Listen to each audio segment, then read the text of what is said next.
Have you ever walked into a room and, there's just one person who seems to effortlessly command attention? Mm-hmm. It's not about volume or like their job title necessarily. Yeah. It's an energy, right? A kind of pull. Yeah, a presence. Exactly. Mm. When they speak, their words just land differently. Yeah. They have this weight, this clarity.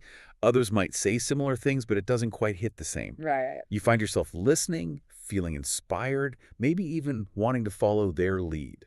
What is that? What's their secret sauce? Well, what you're describing there, that presence and that ability to really move people, that's leadership communication. It's the very heart of it. And that's what we're diving into today, actually. It's based on chapter 1 of How to Talk Like a Leader. Okay. And this chapter doesn't just list communication as one skill leaders need. No, it goes deeper. It argues there's this fundamental, inseparable link.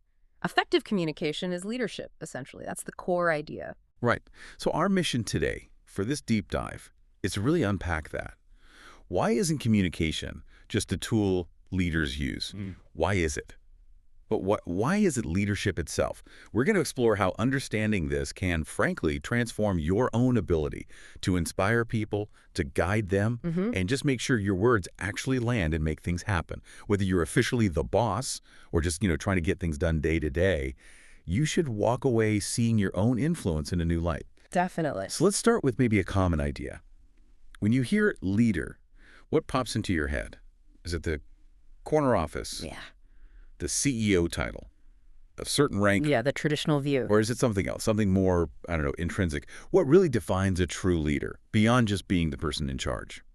That's a great place to start because the source we're looking at tackles this head on. It argues pretty strongly that authentic leadership isn't defined by a position. It's about the person who, through their words, through their actions, consistently inspires and guides others. Think about it right. You could have the most amazing idea, a revolutionary vision, but if you can't get it across, if you don't find the right words, use the right tone, say it at the right time, those ideas just, well, they fizzle out. They don't connect. It's really not about authority in the traditional sense. It's about connecting human to human and motivating people to move forward together. That makes so much sense. It reminds me of like an architect. They might have this absolutely brilliant, groundbreaking design for a building, truly innovative blueprints. Okay. But if they can't communicate that vision, clearly not just the big picture, but the nitty-gritty details to the engineers, the construction crew. Yeah, the people actually building it. Right. If those complex ideas aren't translated into clear, actionable instructions everyone understands, that amazing design just stays on paper. It never becomes a real building. Exactly. The communication isn't just part of it, it's the bridge. It's the bridge. It takes the idea and makes it real. Without it, the vision's basically invisible. Okay, so let's dig into that a bit more. Once a leader is talking, you're saying the impact is huge. How deep does that go? How much does every single word really echo through a team or an organization? It feels like more than just passing information. Oh, absolutely. And the book really leans into this. It suggests that a leader's every word, and it stresses every case, directly shapes the team's mood, their confidence level, and ultimately the direction they take. Wow. It's not just about tasks. It's about shaping the whole feeling, the whole psychology of the group. There's a powerful line in the text. Wrong words can break a team, but the right words can unite a team. That's dark. It really is. Think about that ripple effect. Careless words. They can plant doubt, spark anxiety, create divisions, just generally demoralize people. Yeah, I could see that. But the flip side, carefully chosen words, words that show empathy, that are clear. They build trust, they foster collaboration, they inject energy, reinforce that sense of we're in this together. It's this constant undercurrent, either lifting people up or dragging them down. I remember, early in my career, we had this really stressful project. And the leader, probably trying to be funny, said in a meeting, well, if we fail, at least we learn something, right? Oh, boy. Yeah. What we heard was, he thinks we're going to fail. It just sucked the air out of the room. That one offhand comment crushed our confidence. Impact. Then, completely different situation. Another leader facing a tough spot said, look, this is hard, but I know this team. We're going to pool all our smarts, find a way through, and come out stronger. Big difference. Night and day. It was like a shot of adrenaline. Both just words, but the effect was totally different. I think everyone's felt that, right? A leader's words either firing you up or making you just deflate. Absolutely. We all carry those examples. So leaders often have this grand vision, right? They see where things need to go. But here's where it gets, I think, really tricky. Okay. What's that crucial step between having the vision in your head and making it real for everyone else? It's one thing to see the mountaintop yourself. How do you make the whole team see it just as clearly? That's a really important point. And the source has a simple but profound answer. Just thinking about it is not enough. Right. Can't read minds. Exactly. The real magic, the alchemy, happens when a leader can express their vision in clear and easy words. The original text actually uses this phrase, safe or azan shabdan, which translates beautifully to clean and easy words. Clean and easy. I like that. Yeah, it implies a purity, a directness, Yeah. cutting through jargon, complexity, making it instantly gettable for everyone. The book points out this makes it easier for people to process psychologically. And when that vision is that clear, Then what happens? people can see their own role in it. They don't just understand the goal intellectually, they connect with how they contribute. And that's the spark. That's what drives real engagement and commitment. Okay. So that's how you take, say, a really complex strategic plan. Mm. You know, the kind that looks like a dense report. Mm-hmm. Full of buzzwords. Yeah, and turn it into something inspiring. If the leader can boil it down to simple, relatable language everyone gets, suddenly it's not just a plan. It's a shared purpose. Yes, a path forward, where everyone knows their part, feels like they matter, understands the why. It's the difference between a boring lecture and a real rallying cry. Makes the future feel reachable. Exactly. Palpable. Okay, let's shift slightly. Let's talk about the foundation of influence. Is leadership really about authority that demands obedience? Maybe backed by, fear of consequences? Good command and control model. Yeah. Or is it something deeper, something that inspires actual loyalty, dedication, people wanting to go the extra mile? I mean, some might argue, maybe in intense situations, a bit of fear helps get things done fast. That's a critical distinction, and connecting this to the bigger theme, the source is very clear here. It states directly, to be a leader, you need respect, not fear. That's non-negotiable in this view. Okay, respect over fear. Why? Because leadership built on fear. It's brittle, it's unsustainable. Sure, fear might get you short-term compliance, maybe, but it kills creativity. It erodes trust, breeds resentment. People disengage, they leave. When people connect with your words, when they trust you, that's when they follow willingly. Not because they have to, but because they want to. Because they believe. Yes, they believe in you and the vision and the direction. It's about earning that deep, genuine belief through consistent, honest communication. That's what builds true loyalty and resilience. And you can absolutely feel that difference in communication style, can't you? Totally. An open dialogue where people feel heard, where questions are okay, where feedback actually matters. That builds trust. Compare that to a top-down, just-do-it approach. Worlds apart. I've seen leaders build incredible loyalty just by being consistent, by admitting they don't have all the answers, by truly listening. One way builds bridges, the other builds walls. It's about empowering, not just directing. Well said. It's co-creation versus dictation. So we've covered a lot of ground here, the spark of inspiration, the day-to-day influence. Bring it all together, it hammers home that main point, doesn't it? It really does. The fundamental truth summed up powerfully by the source is, if you are not strong in communication, then leadership is incomplete. Incomplete. Not just weakened, but incomplete. Exactly. It's seen as foundational because, as it says, leadership equals showing the right direction. And how do you show direction? Primarily through your words and actions. It hammers home that a leader's strength is not just in their thoughts, but in their art of speaking and listening. Oh, listening too. Crucial. Absolutely. And remember those 3 pillars we touched on earlier? They are presented as the very start, the blueprint for leadership communication. Right. The right words, right time, right tone. Let's unpack those just a tiny bit more based on the text's emphasis. Right words. It's not just clarity. It's also about being inclusive, emotionally aware, cutting jargon, choosing words that actually resonate and motivate, not just transmit data, like saying, let's find smarter ways to work instead of just optimize processes. More human. Right tone. Adapting how you found. Empathy for bad news, confidence in uncertainty, seriousness for big moments. Your tone totally changes how words land. Confidence with empathy in a crisis, that's calming. Too casual for serious news undermines it. Yeah, the delivery matters hugely. And right time, strategic timing, big news too early, rumors fly, too late, frustration. Important feedback needs privacy and timeliness, not a public call-out. Understanding the flow and people's readiness. So it's strategy, psychology, everything. Pretty much. Master those three consistently. That is leadership in action, according to this perspective. So thinking about all this, what does it mean for you, the listener? We've established this really deep connection. Communication is leadership. Two sides of one coin. We've seen the power packed into your words, the need to make your vision crystal clear so people can join in, and how real influence comes from respect and trust, not making people afraid. It boils down to realizing that every time you communicate in a meeting, an email, a quick chat, you're not just talking, you're leading. And that brings us to a really interesting question. A provocative thought the source itself kind of nudges us toward.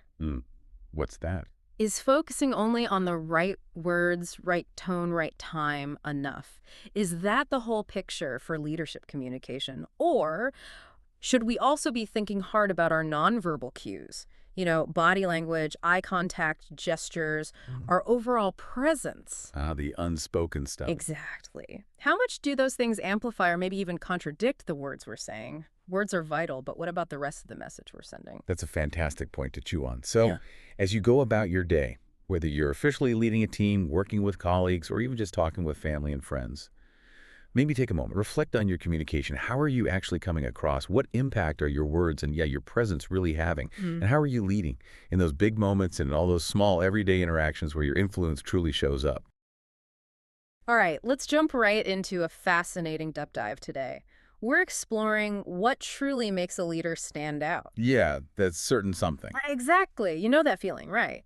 You meet someone, their words might be perfectly ordinary, but there's just this undeniable gravitas about them.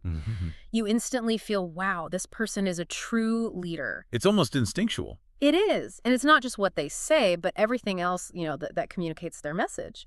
We're going to unpack the real secret behind that powerful perception. So where are we drawing from today? Today, we're building our understanding mainly from Chapter 2 of How to Talk Like a Leader, focusing on building confidence and presence. Okay. But to give you the fullest picture, we're also pulling insights from Professor Amy Cuddy's work on power posing. Yes. Very relevant. And also drawing on Dr. Carol Dweck's research on mindset. We want to see how those internal beliefs really fundamentally shape our external presence. That combination sounds really powerful, linking the external behaviors with the internal mindset. It's a crucial topic, I think, for anyone looking to amplify their impact, really. And what's truly intriguing when we bring these sources together is how they immediately shift our focus away from just words or titles. Right. We often think leadership means a specific role or maybe impressive vocabulary. Exactly. But our sources collectively suggest that the true differentiator lies in something, far more fundamental, something observable. Something that registers almost unconsciously before you even process complex thoughts. Precisely. Which raises an important question for you, our listener. How much of your perceived leadership actually comes from the content of your words versus the powerful, often silent narrative of your nonverbal communication? That's the core of it. Yeah. We're going to explore exactly what that something more is and, importantly, why it holds such undeniable sway. Okay, so I'm really intrigued by the book's claim that the very first sign of a leader is their presence. Presence first. It almost sounds like magic, doesn't it? This magnetic pull. When a leader walks into a room, there's just an immediate shift, a subtle drawing of attention. You feel it. You do. But what's the real insight here? What are the mechanics behind it? Is it just something you're born with, or is it more deliberately cultivated, like our sources seem to imply? Well, the source from How to Talk Like a Leader is quite clear. It's definitely not magic. Okay, good. But it feels that way because it's so powerful. And often, it operates below conscious awareness, both for the person watching and the person projecting it. Well, what is it then? It's the result of a powerful, observable combination. Your body language, your self-confidence, and your attitude. Okay. And if we connect this to the broader research, like Professor Cuddy's work you mentioned, this isn't just about good posture. It's about primal signals, really. An open, expansive posture, what Cuddy might call a high-power pose. Right, taking up space. Exactly. It signals an absence of threat and a comfort in one's own space. Our brains, almost on an evolutionary level, unconsciously interpret this as confidence, competence, even trustworthiness. Wow. So it's a whole nonverbal story. It's a narrative that speaks volumes well before you ever articulate a single thought. So it's not just physically taking up space, but almost an energetic occupation of the room. It makes you wonder, doesn't it? As you enter any setting, what story are you telling with just your presence? Before you've even said hello. Yeah. What message is that nonverbal narrative sending? It's a powerful question. That nonverbal narrative, I like that phrase. It's compelling. So if presence is key, how does confidence, which you said is a major part of it, actually show up? How does it manifest? Yeah. What are the visible, the tangible cues that communicate that powerful inner state to everyone else? Our primary source gives us some very practical indicators here. And this is where it gets really actionable for listeners. Because it demystifies confidence. It breaks it down into observable, learnable behaviors. Okay, like what? The book emphasizes physical cues.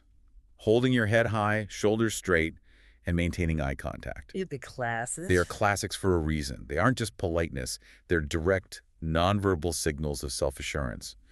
When someone meets your gaze directly, stands tall, projects an open posture. It communicates conviction, lack of fear. Precisely.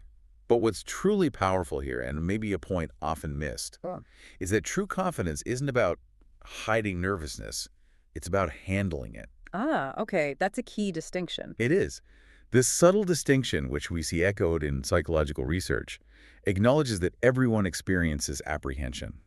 Nerves are normal. A leader isn't fearless then. No. But they demonstrate capability by managing those feelings, ensuring they don't derail their delivery or their overall presence. That idea of handling nervousness rather than just trying to squash it or hide it, that's incredibly relatable, I think. Yeah, much more realistic. So it's about consciously choosing to speak, say, slowly and clearly, even when you might be feeling that internal flutter of adrenaline. Exactly. Controlling your pacing, enunciating your words, projecting a calm exterior, even if there's a slight storm brewing inside. The source suggests this intentional, measured delivery conveys what? Deep self-awareness. Self-awareness and a commitment to clarity. And if we bring in Dr. Carol Dweck's work on mindset, How does that connect? well, this aligns perfectly with the growth mindset. It's seeing a challenge like nervousness, not as a fixed limitation, I'm just a nervous speaker, Right. but is an opportunity to practice and improve. It's reframing that anxiety as maybe focused energy or readiness. So less about fighting the storm, more about harnessing its power somehow. Exactly. Harnessing it to drive your message forward rather than letting it sink you. Okay, so we've talked body language, handling nerves. But beyond that profound impact of body language, our primary source talks about another critical aspect, one that's often, I think, significantly underestimated. Which is, The power of your voice and tone. It's not just what you say. but how it sounds. Absolutely crucial. How does the source describe that? The text states that a leader never shouts, but their voice carries firmness and seriousness. Okay, so not about volume then. No, definitely not about sheer volume. It's about vocal quality, resonance, the underlying intent. A firm voice, for example, often comes from a consistent, maybe slightly lower vocal register and deliberate pacing. It conveys conviction without being aggressive. That's the idea. And a serious tone signals the message is important, that it warrants attention, it carries weight. Think about the specifics. Like vocal clarity, avoiding mumbling, a steady tempo, not trailing off at the end of sentences, which can sound uncertain. Right. Your tone can be a remarkably versatile tool. The source points out it can be used to motivate, inspire, or even warn. Can you give examples? Sure. Imagine the subtle shifts. Maybe a rising, encouraging inflection to motivate a team. Okay. Or a steady, calm, reassuring tone to inspire confidence during uncertain times. Makes sense. Or perhaps a lower, more deliberate pitch to issue a serious warning about potential risks. It's about intentional vocal modulation. Aligning the sound with the message and the feeling you want to convey. Perfectly. Aligning it with the emotional impact you wish to achieve. That's such a powerful instrument, isn't it? And one many of us probably don't consciously use to its full potential. Very true.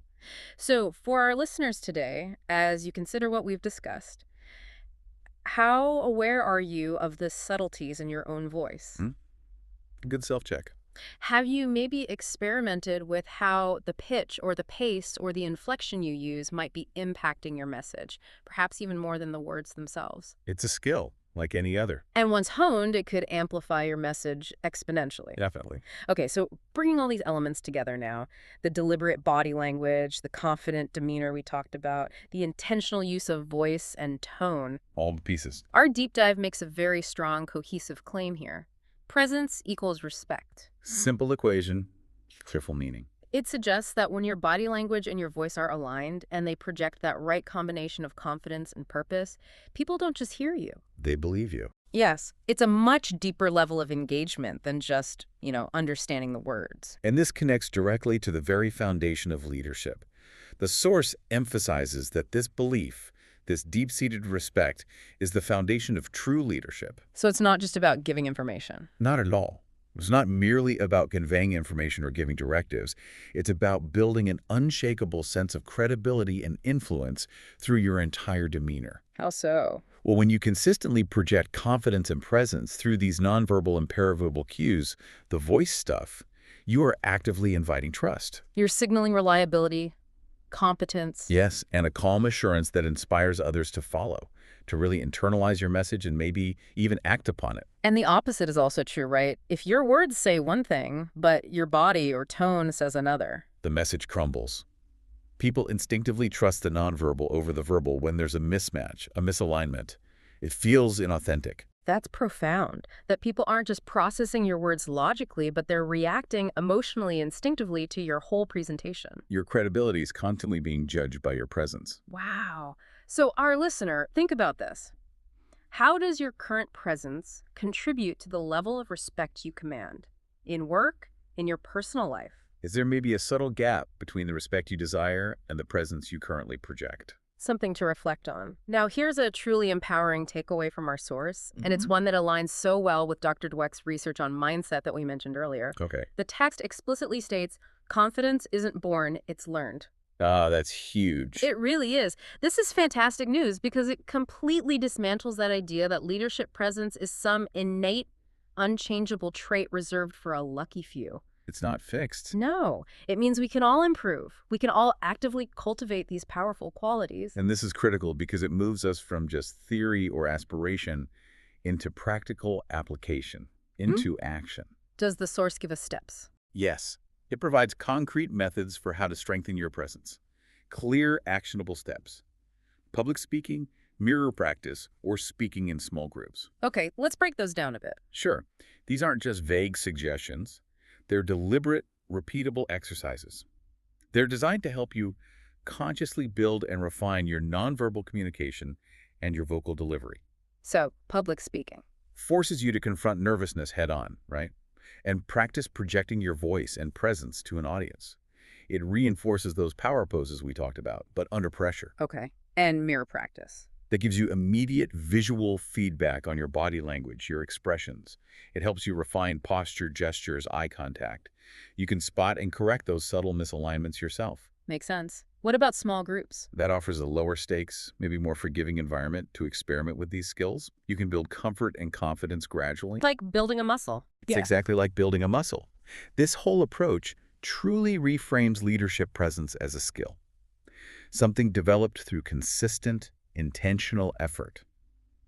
That's a direct embodiment of a growth mindset. That's a very actionable framework then.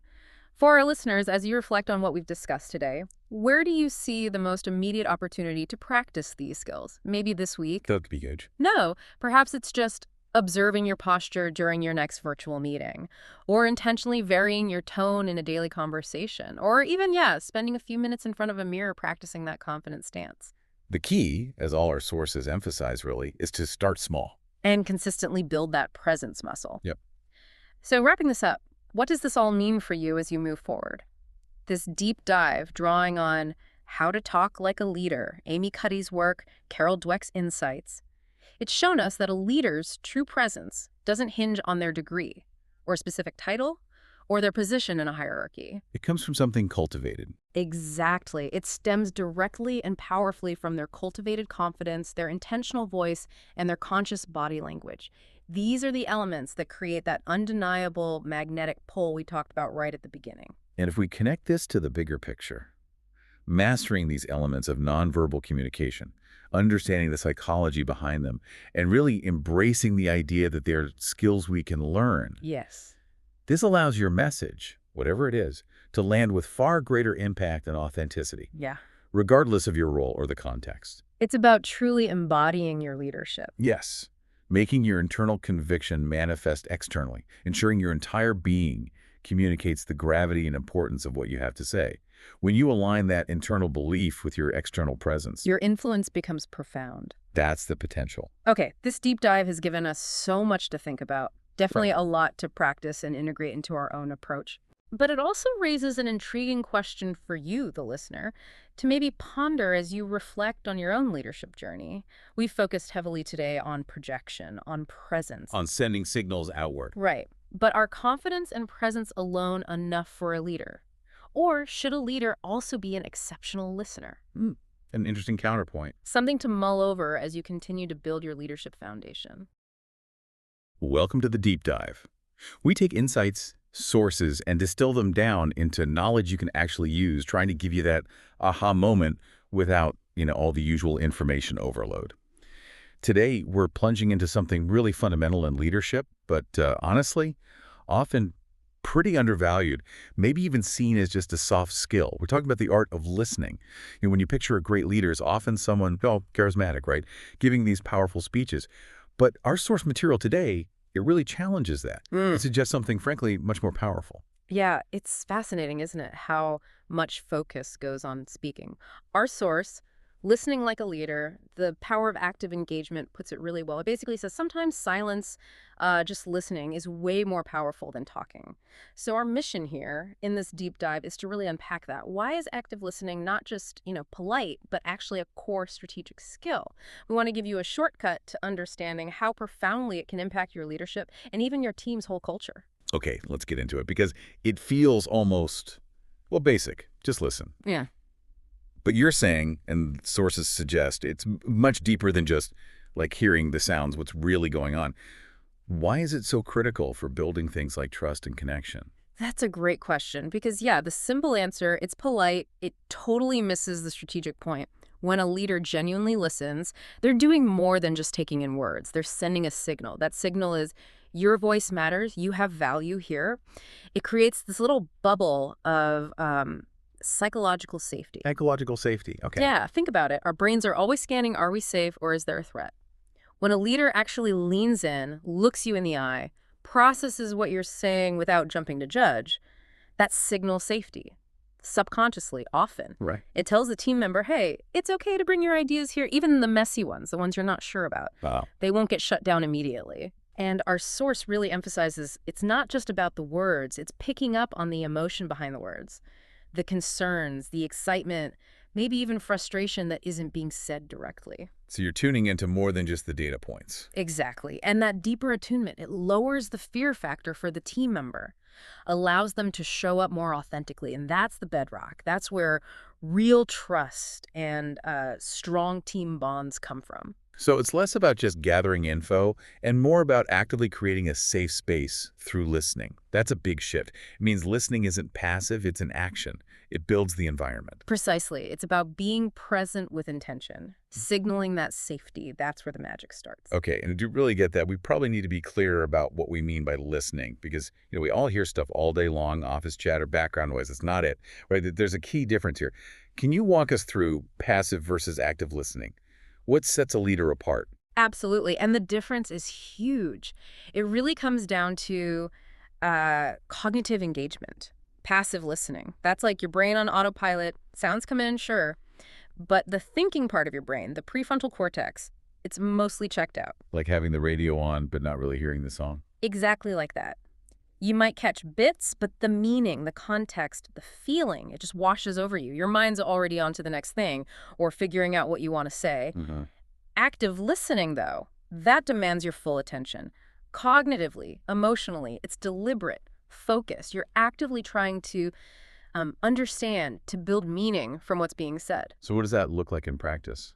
Well, it's things like making eye contact, not staring, but connecting. Showing you're there. It's resisting that urge to interrupt, letting them finish their thought completely. Which is harder than it sounds sometimes. Oh, definitely. Especially when you think you know where they're going. And critically, it's asking questions, not to take over, but to genuinely clarify, to deepen your understanding and show you're tracking with them. Right. Questions that show you're trying to get it, not just waiting to talk. Exactly. That sustained mental effort, that's why it's so much more powerful. You remember more, you understand better, the outcomes are just better.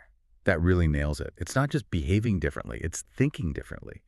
Actively constructing meaning instead of just letting sound waves hit your ears, that's a real internal shift. And when that shift happens consistently, it changes the whole dynamic. Ideas that might have stayed hidden, suddenly they have a chance to come out, and that's where you start seeing those ripple effects turn into, well, real waves of respect and even innovation. That's a really interesting link. How does just listening lead to big things like more respect and actual innovation? Seems like a big jump, but you're saying there's a direct line. There really is. Think Yeah. about it. When a leader consistently, truly listens, they earn respect. It's almost automatic. We all have this fundamental human need to be heard, right? Yeah, definitely. And when someone in a position of authority meets that need, that builds massive goodwill, loyalty even.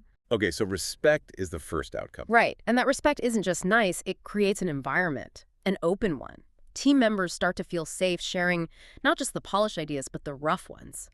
The half-baked thoughts, the worries, the problems they're seeing. Without fearing they'll be judged or shot down.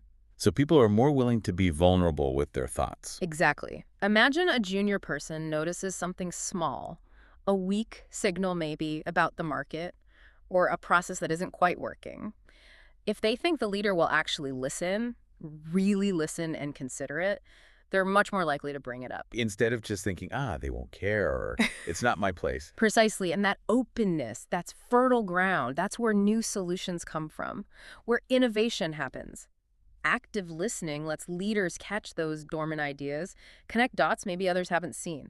It taps into the whole team's brain power. Which is always going to be more than just the leader's brain power alone. Always. It builds a genuine culture of contribution, not just compliance. So it's proactive.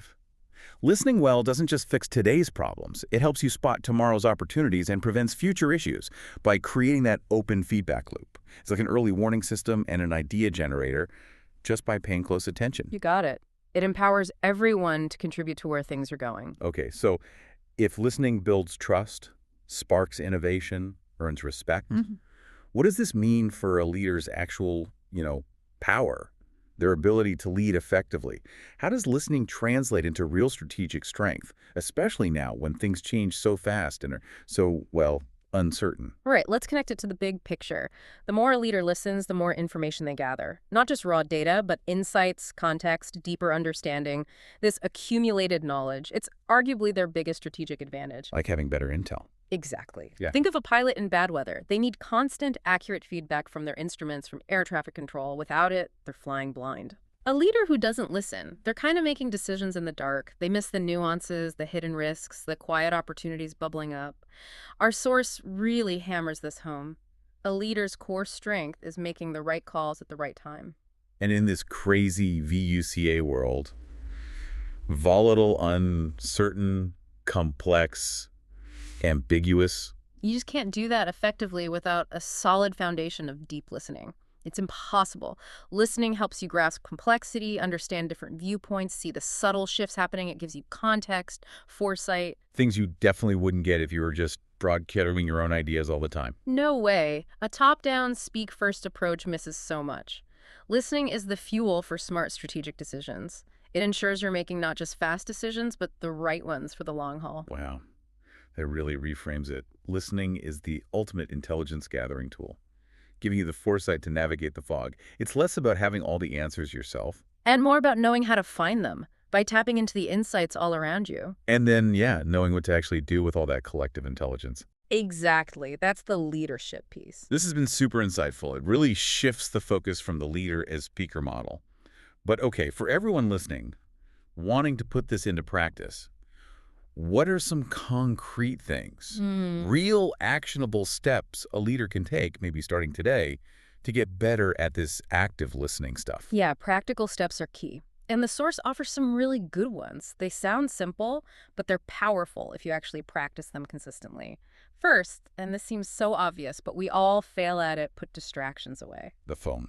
The phone. Close the laptop, turn away from the monitor. Give the person speaking your full, undivided attention. It's more than just polite. It's a nonverbal shout that says, you matter more than this notification. It signals respect. Okay, step 1. Ditch the distractions. Step 2. Practice not interrupting. Let them finish their thought completely. Even if you think you know the ending, even if you're bursting with your own idea, bite your tongue. Let them get it all out. Shows respect for their whole perspective. Totally. And encourages them to actually give you their whole perspective next time, too. Third, use those little verbal nods. Small feedback words. Like, Yeah, okay, I see, right, got it. Simple things that show you're tracking, you're engaged. They aren't necessarily agreement, just signals of presence that keep the speaker feeling connected, encouraged. Okay, so attention, non-interruption, verbal cues. What else? Fourth, try reflective listening. Sometimes just paraphrase back what you think you heard. Something like, okay, so if I'm hearing you right, you're concerned about X because of Y. Ah, the check for understanding move. Exactly. It does a few things. It confirms you got it right or gives them the chance to correct you. Big one. Plus, it makes them feel incredibly heard and validated. Turns it from them talking at you to a real conversation. Nice. That's 4. Is there a 5th? Yes, and it's about looking beyond the words. Observe the nonverbals. Body language, tone of voice, facial expression, what are they telling you? Sometimes the real message is in how something is said or what's not being said explicitly. Picking up on that deeper layer, the emotion, that's advanced listening. So pay attention to the whole channel, not just the audio track. You got it. These are all muscles, really. Habits you build over time. They do sound simple, but putting them together consistently, that feels like the real work. It's about cultivating that discipline of presence, like you said earlier. Exactly. It's a practice. Showing up fully, mentally, physically, emotionally for the conversation. That's the core of it. Well, this deep dive has definitely given me a new perspective on leadership. It's so clear that, yeah, speaking matters, articulating vision matters. But maybe the real foundation, the quiet strength that makes everything else work better, is just careful, active listening. Absolutely. If there's one core takeaway today, it's that. Leadership isn't just the art of speaking. It is fundamentally, crucially, the art of listening. That's where the insights hide. That's where trust grows. That's often where the best path forward reveals itself. Remember, great leaders don't just supply answers. They ask really good questions, and then they listen deeply enough to help their teams find those answers themselves. And that leads perfectly into a final thought for you, our listener, to chew on as you think about your own leadership. If deep, active listening truly unlocks a team's potential, then what kind of powerful questions should you, as a leader, be asking? Not questions to get your answer, but questions designed to genuinely empower your team to find their own solutions, to innovate and really carve their own path forward. Something to consider as you take this deep dive into your own practice.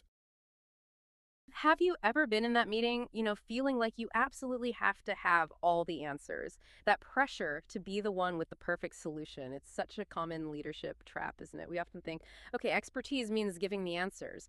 But what if the really impactful leaders aren't the answer givers? What if they're masters of asking, powerful questions? That's the really interesting idea we're diving into today. We've been looking at the art of asking powerful questions, and it suggests this one shift. Just asking questions differently can completely transform how teams work, how decisions get made, and frankly, how you lead. So our mission here is to unpack how asking the right kind of questions can unlock just incredible potential in any group, make everyone sharper, more plugged in. Exactly. And this isn't just, being curious for curiosity's sake. It's actually a very strategic approach. Yeah. It redefines what being an effective leader even means. So we'll explore the why this works, and crucially, the how, giving you some really practical insights. Whether you're running a big team, heading into a tough negotiation, or honestly just want to communicate better day to day, it's about building a different kind of leadership strength. That idea, redefining strength, I like that. And the core of it, like our sources point out, is this, surprising thing. Some top leaders ask questions instead of just giving orders. I remember early in my career feeling that exact pressure you mentioned, always needing the answer, the path forward, laying it all out. But this material suggests guiding with questions, letting the team really think, dig deep, find their own solutions. That's the real strength. It absolutely is. Yeah. And it requires a pretty big mental shift for the leader. Conventional thinking puts this huge burden on leaders, like they have to be the source of all solutions. This flips that completely. A great leader isn't measured by how many answers they personally have, but by how wired they cultivate thinking in others.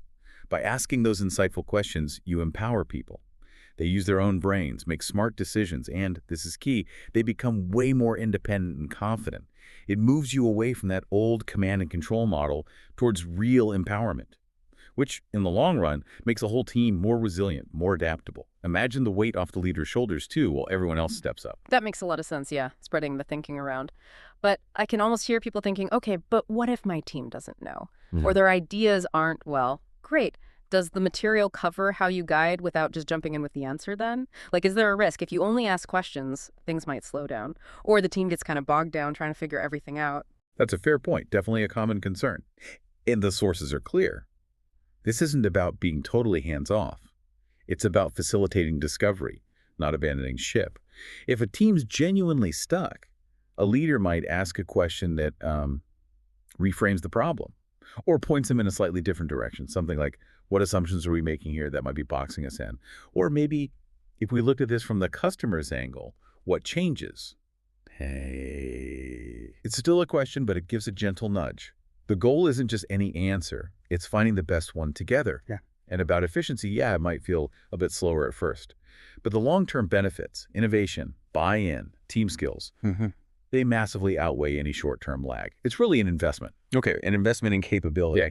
So if asking's the key, what kind of questions unlock all this? Because we're not just talking yes-no questions, obviously. Those have a place, sure, for quick facts, but they don't get people thinking deeply. So what makes a question powerful versus just, I don't know, open-ended? That's a really critical distinction.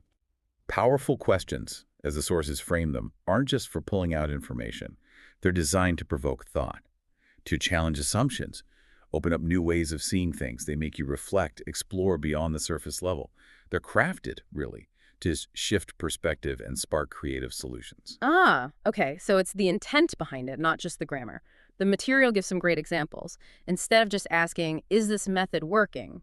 You might ask something like, if this method doesn't work, what's the alternative? That immediately flips it from just assessing to looking ahead, right problem to solution. Exactly. That alternative question is fantastic. It forces that proactive thinking about contingencies before things go wrong, builds resilience. Another great one they mention is, if you had unlimited resources, how would you solve this? Now that removes all the usual constraints that tend to shut down creativity. I remember reading about a product team completely stuck on a feature. Their leader asked that exact question, and boom, it sparked this totally new breakthrough idea they'd never have reached otherwise, stuck in their budget mindset. Then they worked backward to see what was feasible. It really can ignite fresh thinking. Wow, yeah, that's a brilliant way to get past those initial roadblocks. And then there's the classic, maybe simpler sounding one. What do you think is the biggest challenge? Seems basic, but it really forces the person to reflect and prioritize, doesn't it? Absolutely. Yeah. And that question creates instant ownership. It sends a clear message. Your view matters. I trust you to identify the key hurdles. It's not about them guessing what I think the challenge is, but what they see.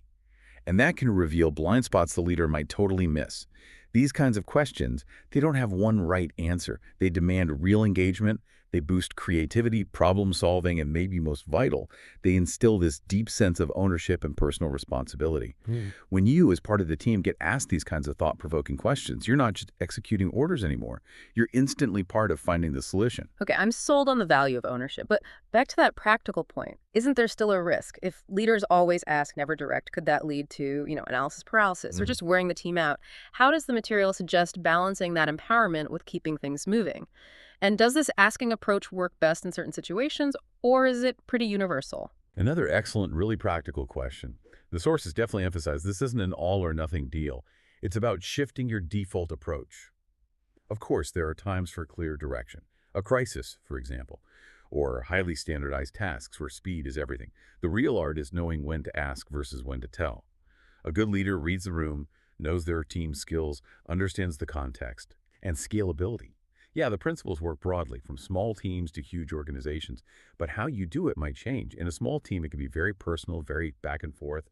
In a larger company, it might be more about training your managers to be great question askers themselves, embedding it in the culture. The key thing is being consistent and, honestly, patient.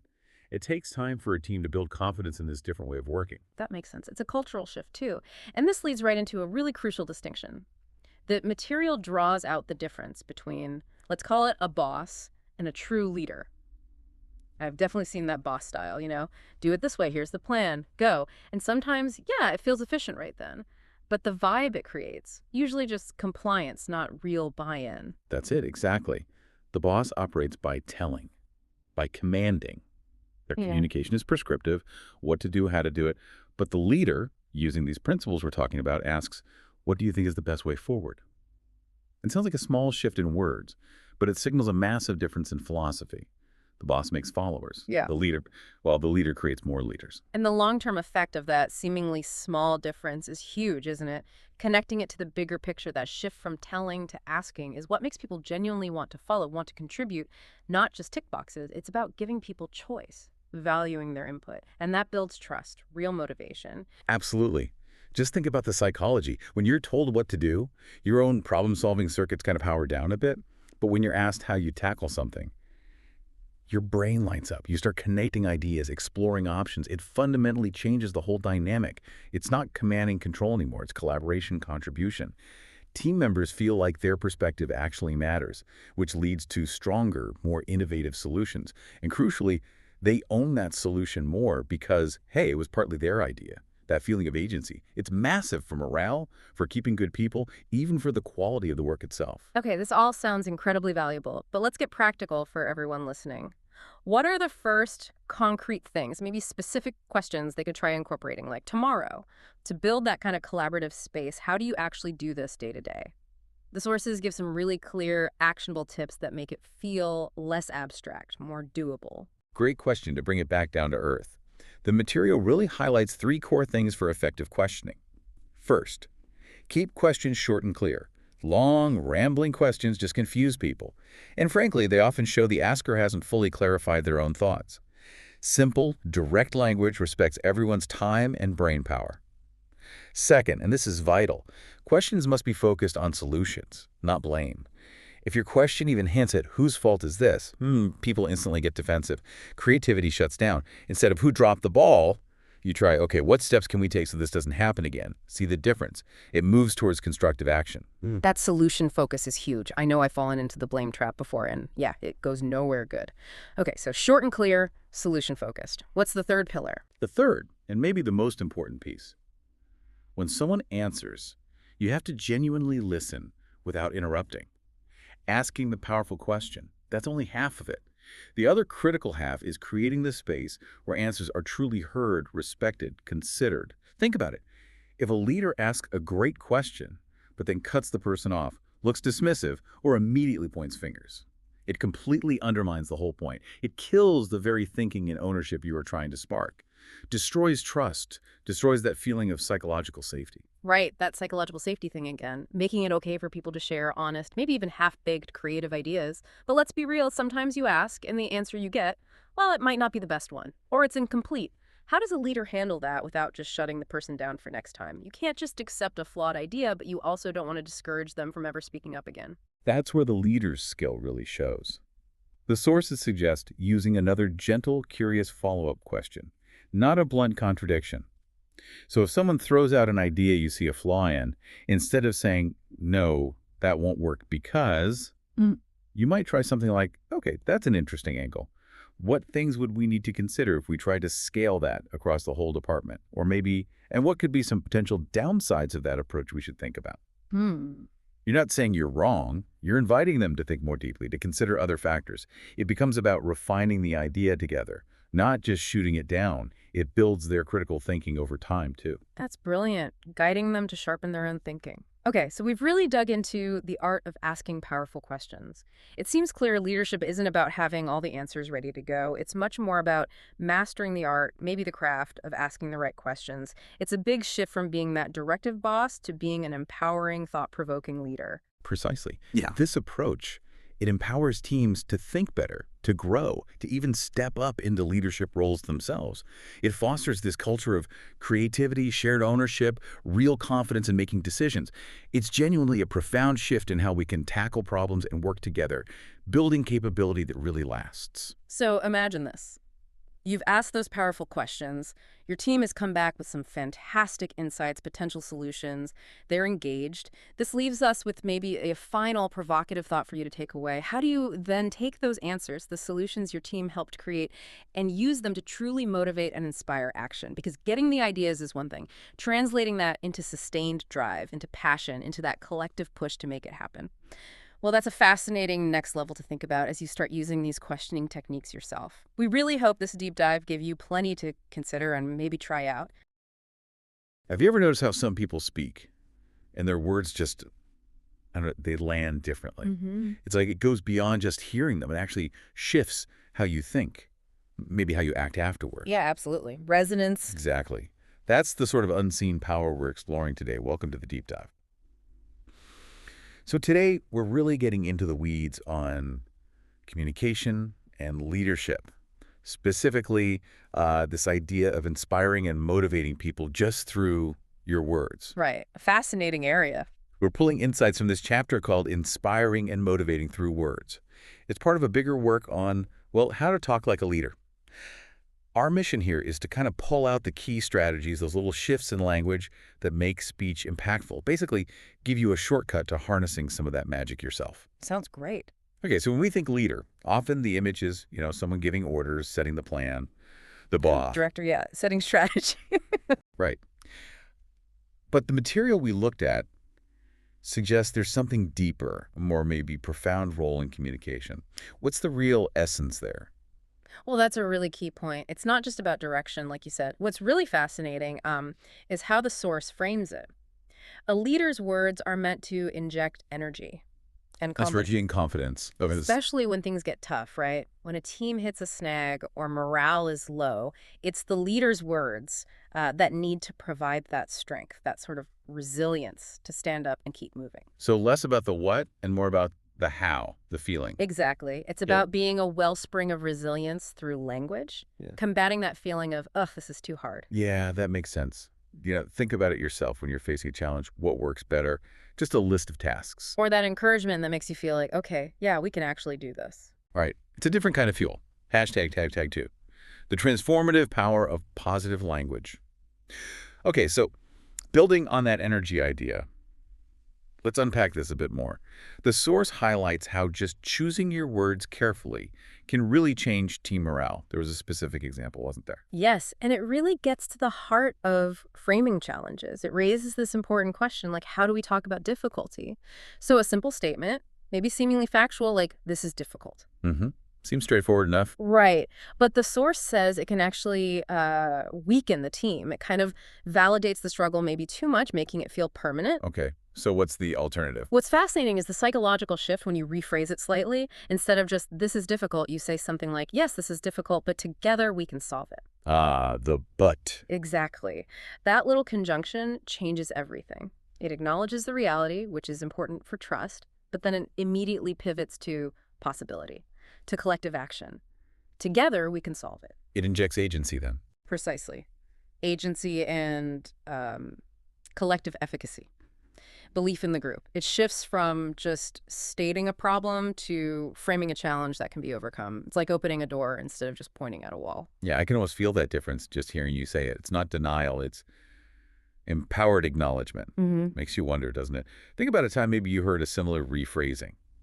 Did it change your outlook? Did it make you want to lean in instead of back away? This next part is where, for me, it gets really interesting.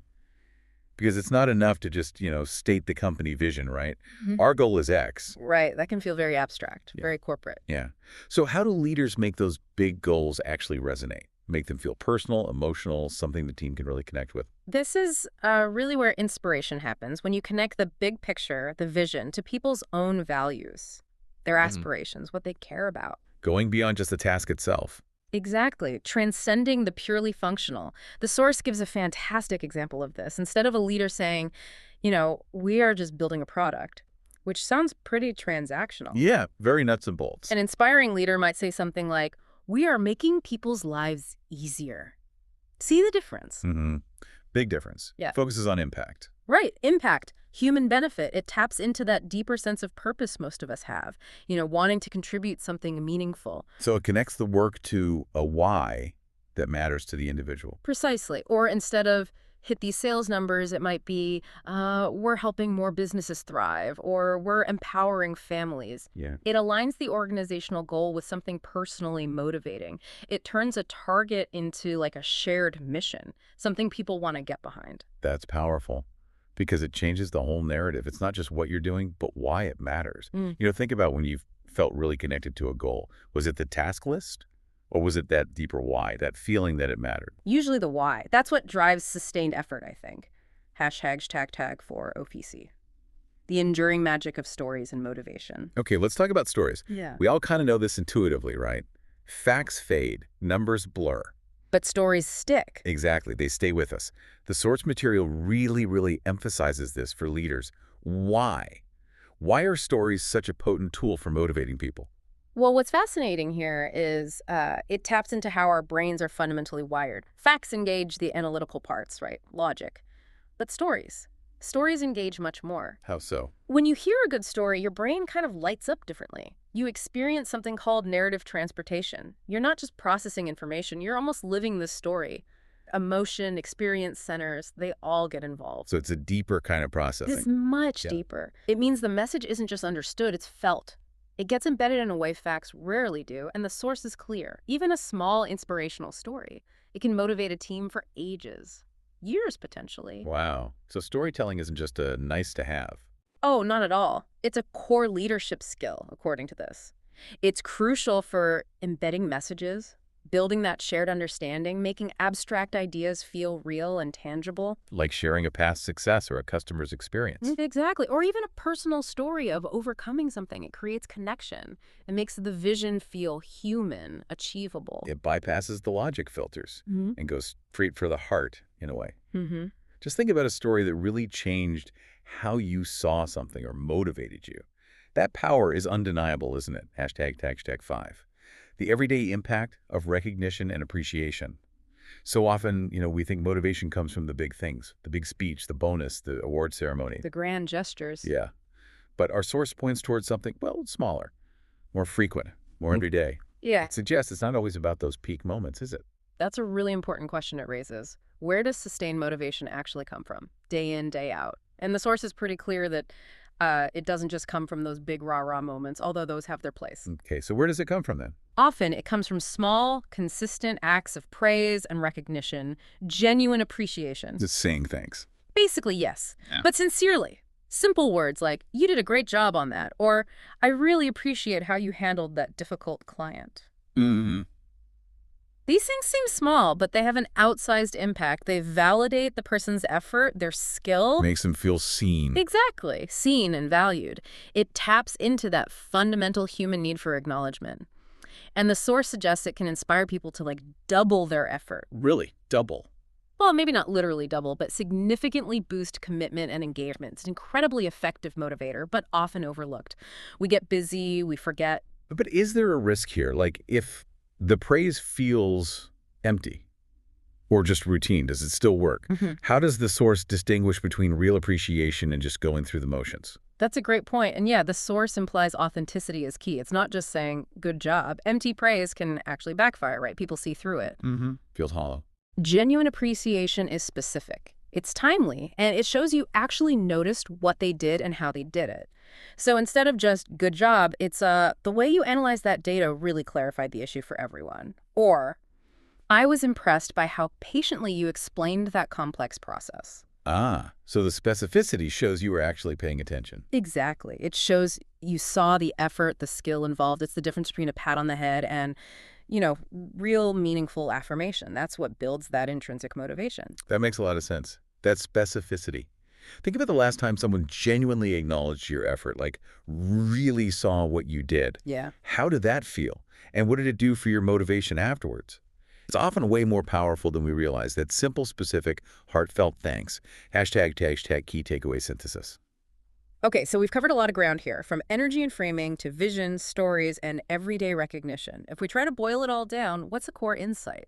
What does this deep dive really tell us about inspiring people with words? Well, if we connect all these threads, the big picture seems to be that a leader's real leverage, their true power, isn't just in strategy or tasks. It's fundamentally in their ability to inspire through language. Through how they communicate. Precisely. It's the combination, really, using positive, empowering language, connecting that big vision to personal values, making it resonate, skillfully using stories to make messages memorable and emotional, and then that consistent, genuine, specific appreciation. Those four things together. Yeah, those four elements working together, that's the alchemy, it seems. It's what can turn, an ordinary task into something extraordinary, not just for the team's results, but for the individuals themselves. It fosters that deep engagement.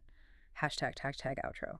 We spent this time talking about inspiring and motivating the uplifting side of communication, building people up. The positive focus. But leadership isn't always about smooth sailing, right? What happens when the words need to address? Well, difficult things. Conflict. Tough feedback. That's the other side of the coin, isn't it? Yeah. And our source kind of leaves us hanging there with this compelling thought. If a leader gets really good at inspiring and motivating, how do they then handle those necessary but difficult conversations without destroying all that carefully built trust and confidence? It's a crucial question because you have to be able to do both. Right. The material hints that navigating that tension, that's another essential skill, maybe one for a future dive. But for today, the takeaway is powerful. The words we choose, the stories we share, the appreciation we give. These aren't just for CEOs on stages. No, absolutely not. Anyone can use these. Anyone looking to connect, to influence in a positive way, to uplift the people around them, whether that's your team, your family, your community. This deep dive really shows that, sometimes the power to move mountains starts very simply. It starts with the profound power of our words. Well said. We hope this gives you something to think about and maybe some tools to use in your own conversations. Thanks for diving in with us. We'll just jump right in. You know those moments, right, where you have to tell someone something difficult, something maybe uncomfortable, or maybe there's this conflict brewing in the team and it just feels huge, like it's impossible to even touch. Yeah, absolutely. And it's interesting because, these aren't just awkward little social hurdles. Yeah. They're actually, they're real tests. These are the moments that truly show what leadership is about, that skill to navigate tricky conversations. Exactly. When things get tense, that's when you see it. That's when character and real capability come through. Most people might kind of shy away, but leaders step in. Which is exactly why we're doing this deep dive today. We're looking at this great excerpt called Handling Difficult Conversations Like a Leader. And our mission really is to unpack the core ideas for you, give you a kind of shortcut to handle these situations with more, confidence. Yeah, and hopefully turn that potential conflict into something productive, cooperation even. Yeah. We'll dig into why facing these things head on is so important, not just brave, but actually strategic. Okay. And we'll lay out a bit of a roadmap so you walk away feeling, better equipped, not just what to do, but understanding why it works. Fantastic. So first point. Yeah. It's just so easy, isn't it, to want to ignore these things? Oh, totally. You just hope maybe it'll fizzle out on its own, or you think, I don't want to make waves right now. Right. That avoidance instinct is strong. We rationalize it. Yeah, we do. We tell ourselves it's not that bad, or maybe I'm the one overthinking it. Exactly. It's a very human thing, wanting to avoid discomfort. But what our source really highlights is almost like the compounding interest of letting conflict sit. Oh, interesting way to put it, like bad debt. Kind of, yeah. It doesn't just stay the same size. It grows. And it morphs. How so? Well, a small misunderstanding. If Yeah. you ignore it, it can fester, turn into real resentment. It eats away at trust, kills productivity. And then the conversation you eventually have to have is way harder. Yeah, 10 times harder, exactly. So the insight isn't just confront it. It's more like confront it early. Nip it in the bud before it damages the team's health, Right. That makes sense. A leader gets that being silent isn't neutral. It's often like you're okaying the problem, you're letting it spread. So for you, the listener, it's about seeing that the short-term pain of saying something is usually way less than the long-term cost of staying quiet. It's strategic. It's absolutely a strategic call, not just about being brave. Okay, so you decide to step up to have the conversation. Yeah. But then how you actually do it, the tone, the energy, that's crucial. Huge. Absolutely huge. Because often by the time we decide to talk, we're already kind of worked up ourselves. Yes. Your own emotions are high. Maybe anger, frustration. So does the source Give tips on how leaders manage that, like beyond just saying stay calm. How do they stop that anger from boiling over? That's a really key question. It gets into emotional regulation, which is just fundamental for leadership. When things get tense, our brains, lizard brain, the amygdala, it can just hijack things. Fight or flight kicks in. And rational thought goes out the window. Pretty much. Suddenly, it's not about the issue anymore. It's a shouting match or total shutdown. The source is clear. Anger, raising your voice, it just doesn't work. Feels good for a second maybe, but Exactly. Momentary release, but it kills communication. And it damages the relationship, sometimes badly. so the leader's approach. It's a conscious choice. Speak calmly, speak respectfully, not just because it's nice, but because it's effective. Strategically effective. Okay, so why? What does that calm tone actually achieve? Two main things. First, your message actually lands. People can hear what you're saying, not just how loud you're saying it. They can process it. Instead of just reacting defensive. Precisely. And second, you preserve the relationship. You're showing respect for the other person, even while tackling a tough subject. Are there practical things? Like mental tricks? Yeah, things the source implies, like taking a deliberate breath before you respond, pausing, consciously choosing words that de-escalate, not provoke. So being aware of your own internal state first. Yes, exactly. Managing yourself before you try to manage the situation. Okay, this next point feels like a really common trap. When something goes wrong, we immediately look for who messed up. The blame game. Yeah, it's like our brains are wired for it. Whose fault is this? And we make it personal, right? They're lazy or they dropped the ball. It's so easy to fall into that, but it's one of the biggest mistakes a leader can make. Why is it so bad? Well, think about it. If someone attacks your character, says you are the problem, what's your first reaction? Get defensive, push back, or just shut down. Right. The conversation instantly stops being about solving the problem. It becomes about defending yourself. Self-preservation kicks in. So how do you avoid that? How do you shift from blaming the person? The key, our source says, is to aim the feedback, or the blame if you must, at the problem or the situation, not the person. Can you give an example? Sure. So the wrong way is, you never get your work done on time. This project is late because of you. That's an attack. Right. Feels personal. Totally. The better way is something like, hey, the X report for the Y project wasn't submitted by the deadline, and that's caused a delay for the next stage. Let's talk about what happened and how we can adjust the process so this doesn't occur again. Okay. So you're focused on the specific action, the outcome, and the process going forward. Exactly. You're isolating the issue, the report being late, and its impact from the person's overall character or competence. It maintains respect. It's like separating the observation from the judgment. Precisely, like in nonviolent communication or using feedback models like SBI situation, behavior, impact. It provides structure. So for you listening, it's about catching that impulse to blame the person and consciously redirecting. Talk about the specific thing that happened and what needs to change. Yes. Focus on the what, not the who. That shift feels like it could change the whole energy of the conversation. It absolutely does. And speaking of energy, we usually think conversation means talking, like preparing what I'm going to say. Getting your points across, yeah. But the source really emphasizes listening, says it's maybe even more important in these tough moments. It's critical. You know, difficult conversations aren't won just by talking. They're often resolved much better through genuine listening. How does that work? Why is listening so powerful here? Well, we often go in with our defenses up, ready to argue our case, right? Sure. But if you genuinely give the other person space to explain their perspective, to feel heard, something shifts. What shifts? Their own defensiveness often drops. When someone feels truly understood, maybe not agreed with, but understood, they soften.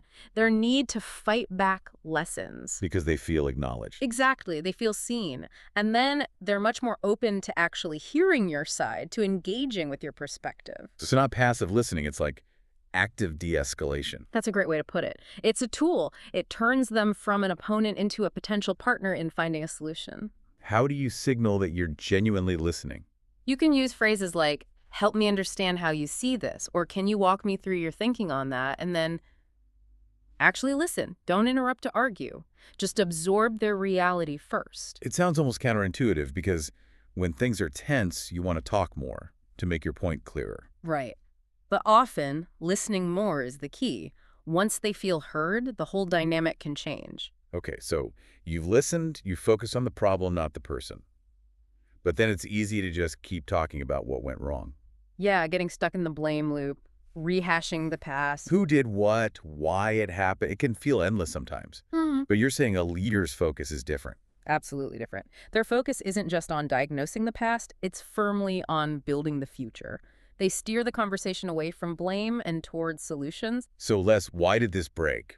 And more, how do we fix it and stop it breaking again? Exactly that.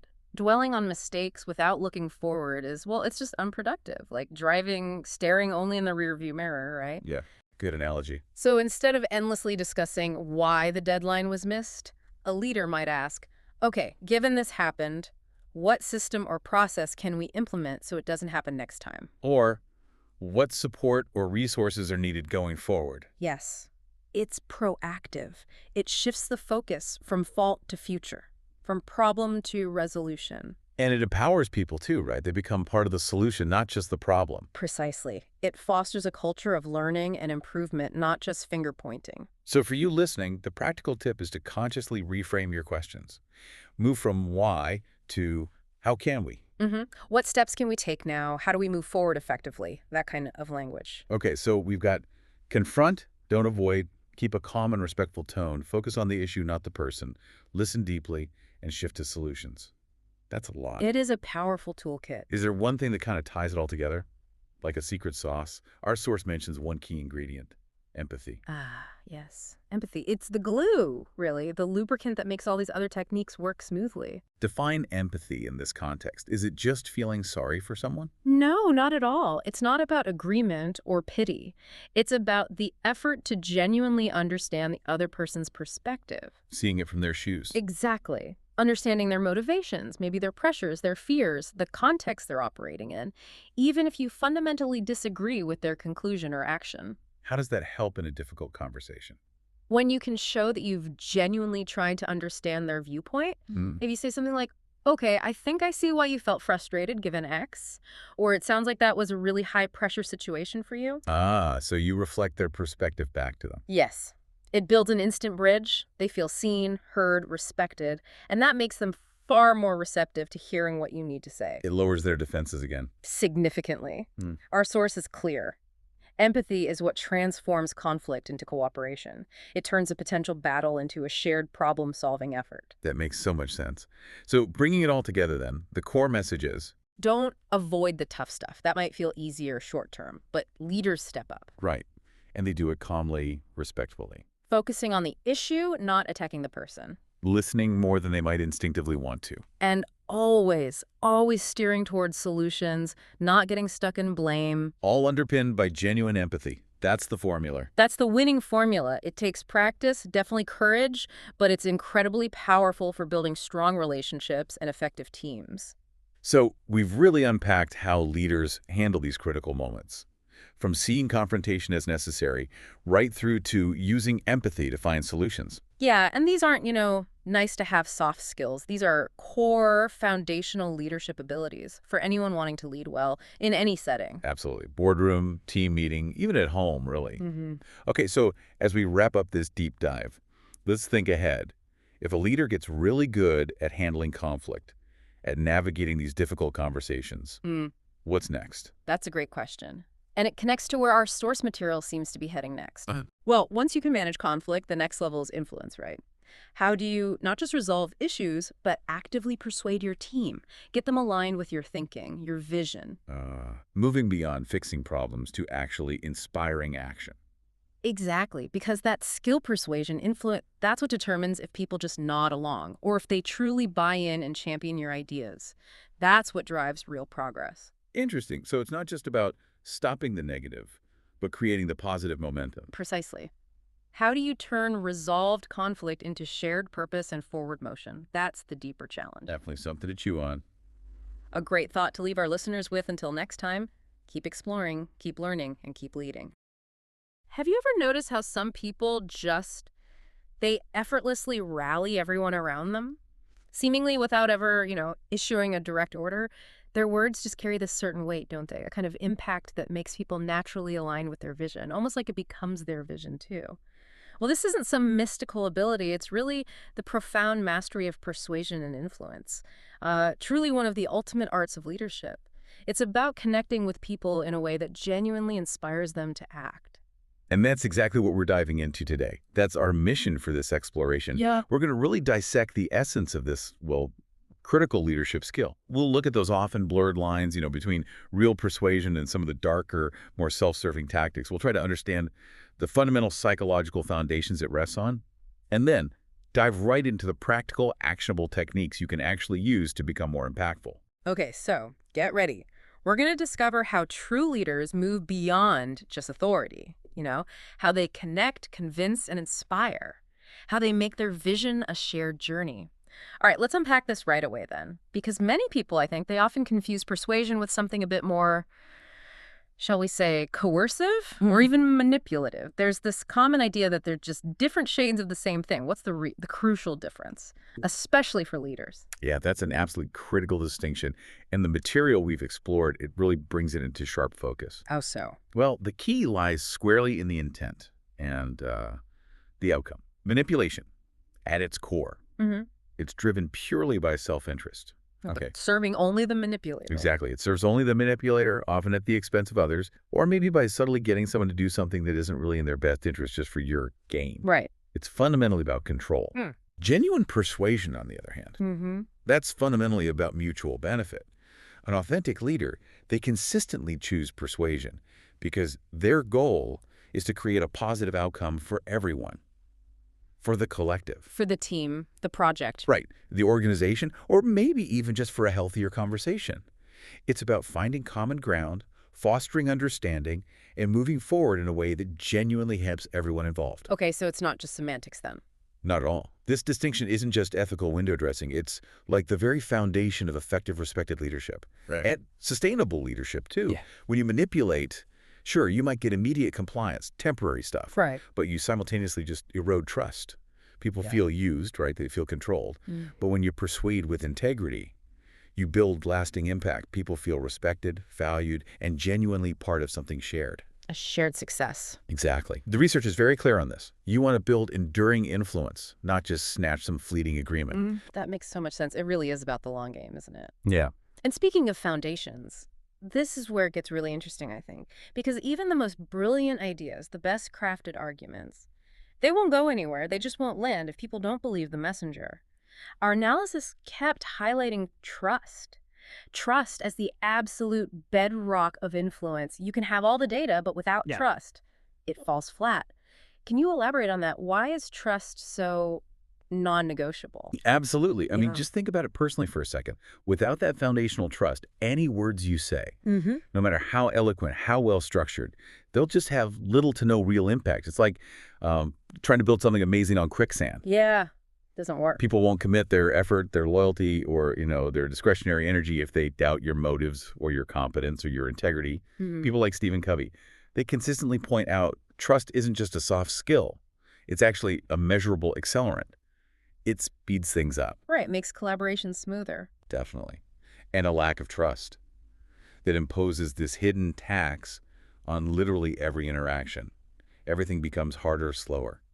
So how is it built? I mean, influence isn't born overnight. Right? No, absolutely not. It's a cumulative thing. It comes from consistent alignment between what a leader says and what they actually do over time. Words and actions lining up. Perfectly. When what you say you'll do, you actually do.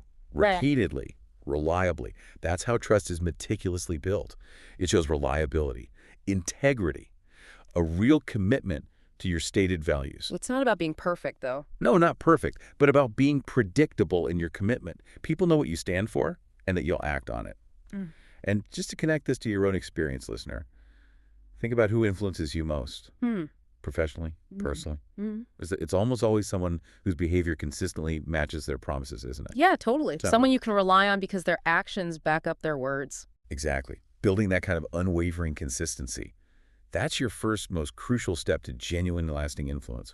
Without it, honestly, all the other techniques we're about to discuss, they just won't land properly. Okay. That distinction between fleeting agreement and lasting influence built on trust, that's incredibly powerful. So let's say you've earned that trust, which, as you said, is non-negotiable. How do you actually go about convincing someone, getting them to see your perspective and, maybe more importantly, act on it? What we've seen suggests this powerful formula. It's not just cold, hard facts, and it's not purely emotional appeals either. It's the combination. That sounds tricky. Almost like an art form. It truly is both an art and a science. Mm-hmm. And honestly, it's where a lot of leaders kind of miss the mark. How so? Well, our studies are really clear that just presenting facts, that rarely convinces people. Not at a deep, actionable level anyway. You can throw data, charts, statistics at someone, but if it doesn't connect on a deeper personal level, they might nod intellectually, but stay completely unmoved. Right, I've seen that happen. Yeah. And then on the flip side, relying only on emotions often leaves an incomplete impact. You might stir people up for a moment, sure, but without that logical foundation, that emotional appeal can just fizzle out or feel hollow, like an empty promise. So you need both. Exactly. The most powerful, the most effective persuasion happens when you skillfully weave facts and emotions together. You give the rational basis, the evidence, the why this makes sense, but then you connect it expertly to what matters to them. Personally. Their hopes, their worries. Precisely. Their concerns, their desires, their vision for maybe a better future. And this isn't just gut feeling. Cognitive psychology actually maps this out. Oh, really? Yeah, models like the elaboration likelihood model. They show how people process info using both rational arguments, that's the central route, and emotional cues, the peripheral route. Both are crucial. And the right mix depends on the situation. Absolutely. Depends heavily on your audience, the context, Yeah. everything. But here's a quick example. Instead of just saying, we need this new system because the numbers say so. Which is just facts. Right. A truly persuasive leader might say something like, okay, if we pursue this new project, look, our efficiency is projected to increase by 20%. Clear fact. Clear fact. And, they continue, this isn't just about numbers on a spreadsheet. This will simultaneously make everyone's day-to-day work genuinely easier. It'll reduce stress, free up time from those really mundane tasks, letting us focus more on creative problem solving. Ah, connecting it to their actual experience, the personal benefit. Exactly. That's the positive emotion, the real-world impact on their lives. That's what makes the fact meaningful. That's such a brilliant illustration. It really highlights the lesson for you, listening in. This isn't about tricking people or playing on their emotions unfairly. It's about presenting a complete, authentic picture, one that appeals to both their logical side, the rational mind, and their personal well-being, their emotional heart, making the decision feel not just smart, but also like personally relevant. And I guess knowing your audience is key there to know which emotions will resonate. Absolutely crucial. You need to understand what they care about. Okay. All right. So with trust as our foundation, non-negotiable, and this powerful facts plus emotions formula, let's get practical. What are the concrete techniques, the actionable things a leader can use day to day to communicate persuasively? The research we looked at highlighted some really potent ones, things people can start using, like today. Exactly. These are the tools, right? The things in your communication toolkit that bring all this to life. Let's walk through a few key ones that kept coming up. Okay. First up, and maybe one of the oldest and most powerful, storytelling. Ah, yes. Always comes back to stories. It does. It's this incredible ability to convey ideas, not just to people's minds, but straight to their hearts.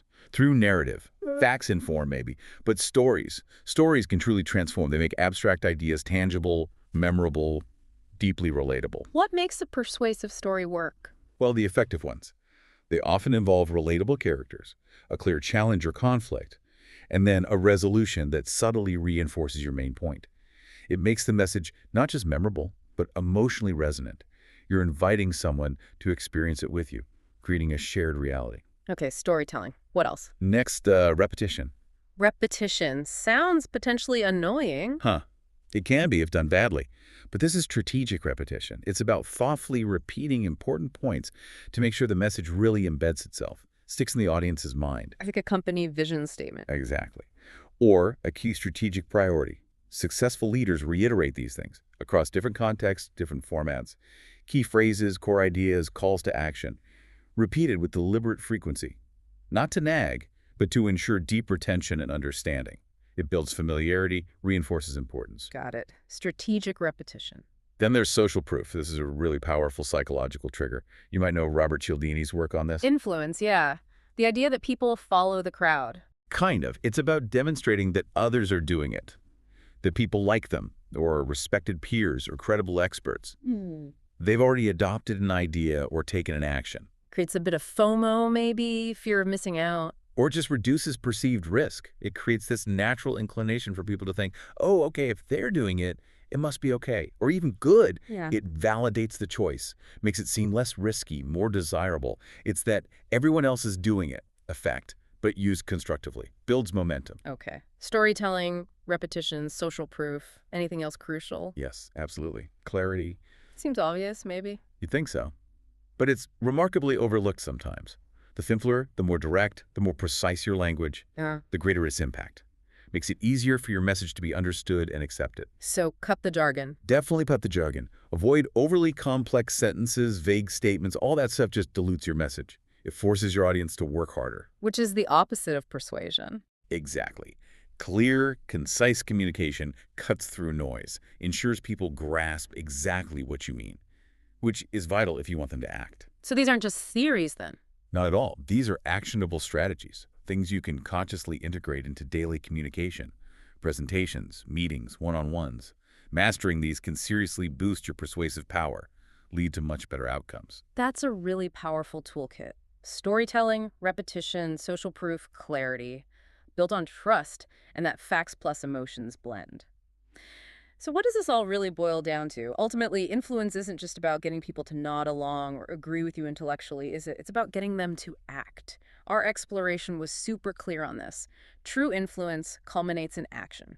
Tangible action. That's the real test, right? Whether your words actually stuck. Precisely. The real measure isn't nods in a meeting or people saying, yeah, good idea. Right. It's when people, after hearing your message, are genuinely moved to take concrete steps, to change behavior, implement something new, commit their energy. That's where the rubber meets the road. Absolutely. Yeah. It means you didn't just inform, you actually inspired. So, as a leader, what does that require, beyond just laying out the facts and the vision? Well, it means always providing not just clear direction, but also robust, positive encouragement. It's not enough to just show the path. You have to empower people, make them believe they can walk it, and support them. So build their confidence, too. Yes. Your message needs to ignite a desire to execute, and maybe even anticipate the bumps in the road, acknowledging challenges up front rather than just painting a rosy picture.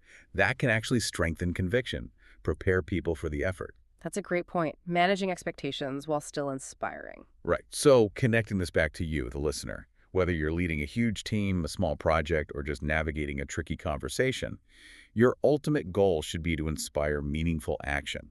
And that takes more than telling people what to do. It means giving them the conviction, belief in the idea, belief in themselves, and that positive push. That belief in their capabilities seems key. It is absolutely key to overcome inertia, to make real, sustained change actually happen. Wow. Okay.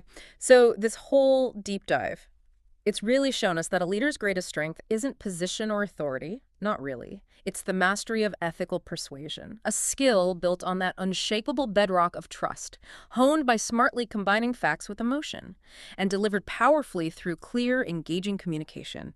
Using tools like storytelling and clarity, it's about building a connection that goes way beyond just giving orders. Beautifully put. And as you move forward from this conversation, just always remember that crucial distinction, the one that came through so clearly from our analysis. Manipulation, it might create temporary compliance, transactional stuff. But only genuine ethical persuasion builds lasting, transformative influence. It's a fundamental difference in approach, impact, legacy. So as you communicate, maybe just pause and consider the ripple effects. Are you aiming for a quick fix that might damage trust later? Or are you striving for that enduring impact, the one that strengthens relationships and fosters real alignment?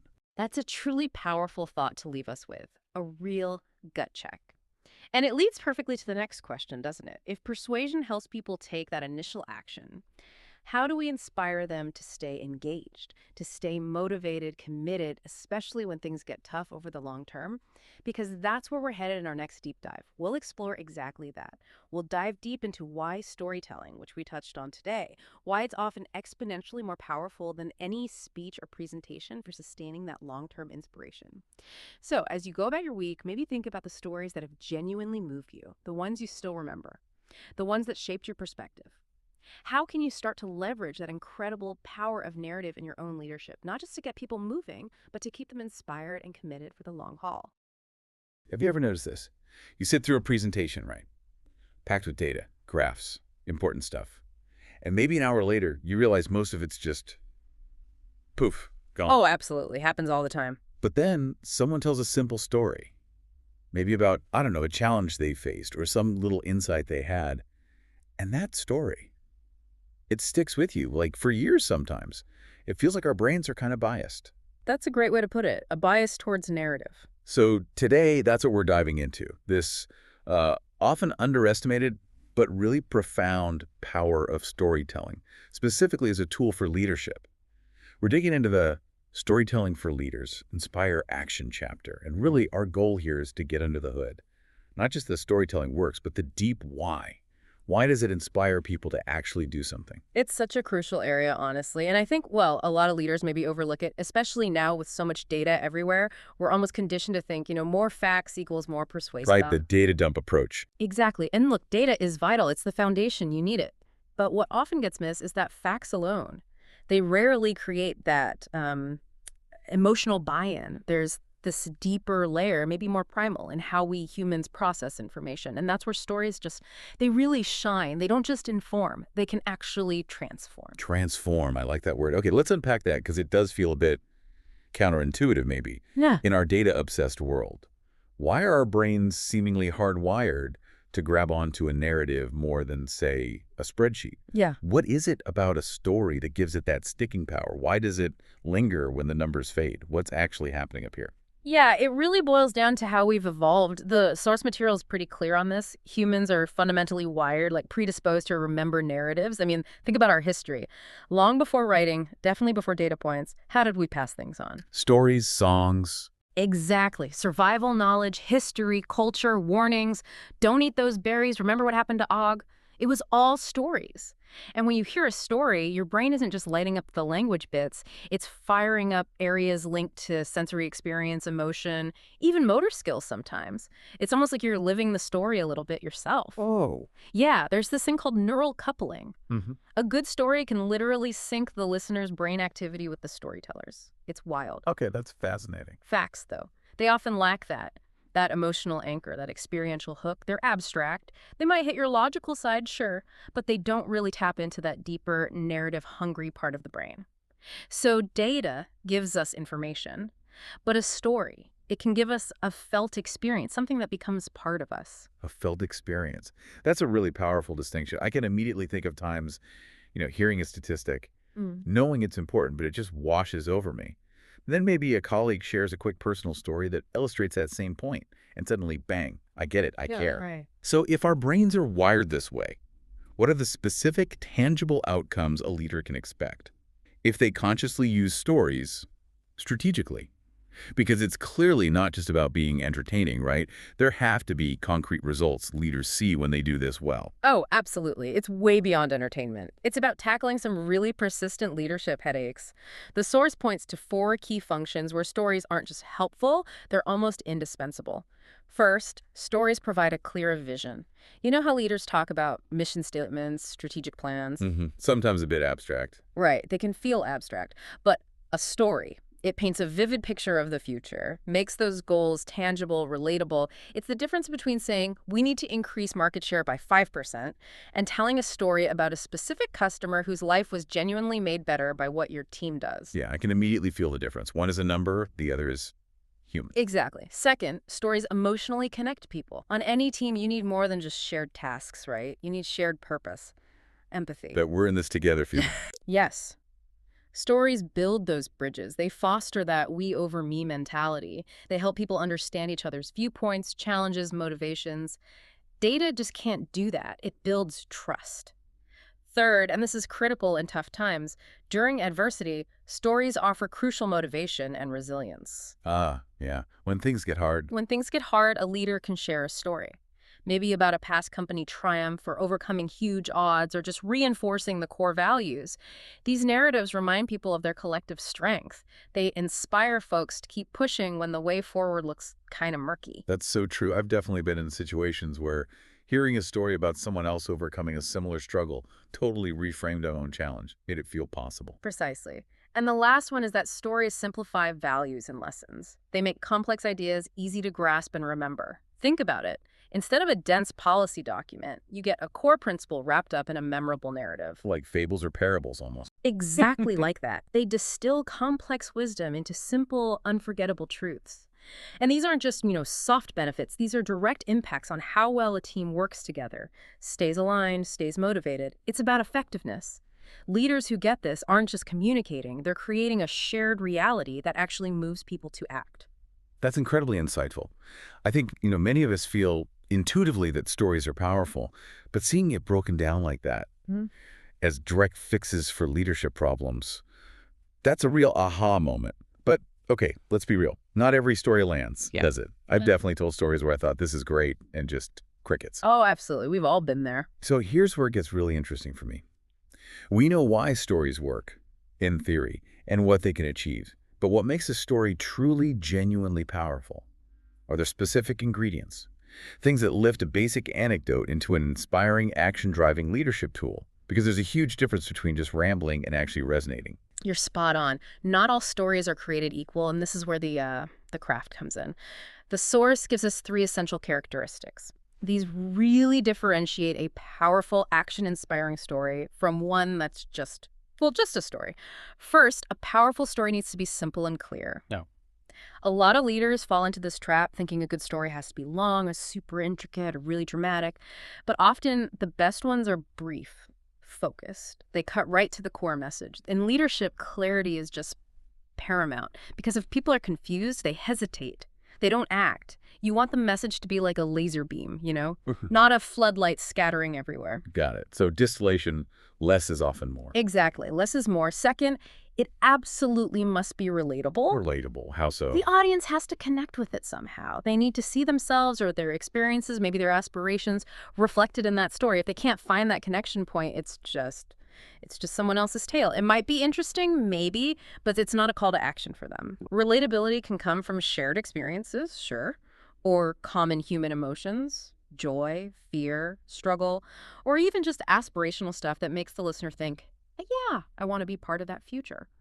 It really fosters engagement because when people connect personally, they open up to the message. That's a subtle but really crucial point. I've definitely heard stories that were objectively interesting, but just felt distant, not for me. And then others where you instantly think, oh yeah, I felt that, or wow, I've been there. Precisely. And that leads right into the third characteristic. It needs an emotional touch. Okay, the heart connection. Exactly. It has to appeal to the heart, not just the logical mind. You need to invoke some emotion. Could be hope, could be about challenge, triumph, vulnerability, maybe even a sense of urgency. That emotion is what drives a deeper connection and makes it stick in memory. And this isn't about being manipulative, right? It's about tapping into shared human experiences that evoke genuine feeling. So you really need all 3. Simplicity and clarity, relatability, and that emotional resonance. It's the combination, the synthesis, that makes a story truly potent and inspires action. That framework, simple, relatable, emotional, is incredibly helpful, almost like a checklist you could use when crafting a message. Definitely clarifies why some of my past attempts might have fizzled. Happens to the best of us. So let's bring this down to earth. Connect the theory to practice. How can leaders actually use these principles day to day? Can you maybe walk us through some specific scenarios where storytelling can be strategically deployed to make a real difference, moving beyond just the abstract idea?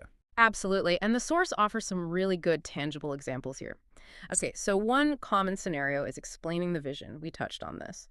Instead of just stating the goal, launch Project X by Q4, increase user engagement 15%, which is fine, but maybe a bit dry. A bit spreadsheety. A bit spreadsheety, yeah. A leader could tell a story that reframes the work. Like, imagine a tech company leader saying, I was talking to Sarah last week. Single mom juggling 3 jobs, told me how hard it is managing her schedule. Project X. It isn't just code, guys. It's about giving thousands of Sarahs back precious time with their families, streamlining their days. We're not just making features, we're making lives easier, more connected. Wow. Yeah, that immediately makes me think, okay, I get it now. I'm building this for Sarah, Yeah. not just for a metric. Exactly. It anchors the vision and human impact. Okay, another powerful application, motivating the team through a really tough patch. Yeah, when everyone's feeling drained or stuck. Right. When facing a big challenge, a leader can share a real story, maybe from the company's own history, or even someone else they admire who overcame similar adversity.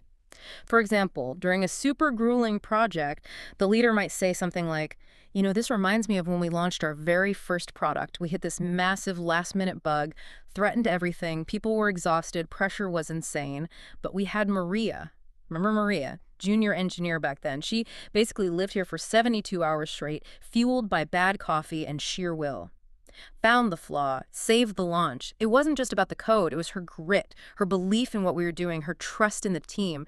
That's the spirit we need right now. Chills. Seriously. Such a potent way to rally people. You feel the energy just hearing it. It's authentic, right? It shows challenges can be beaten. Definitely.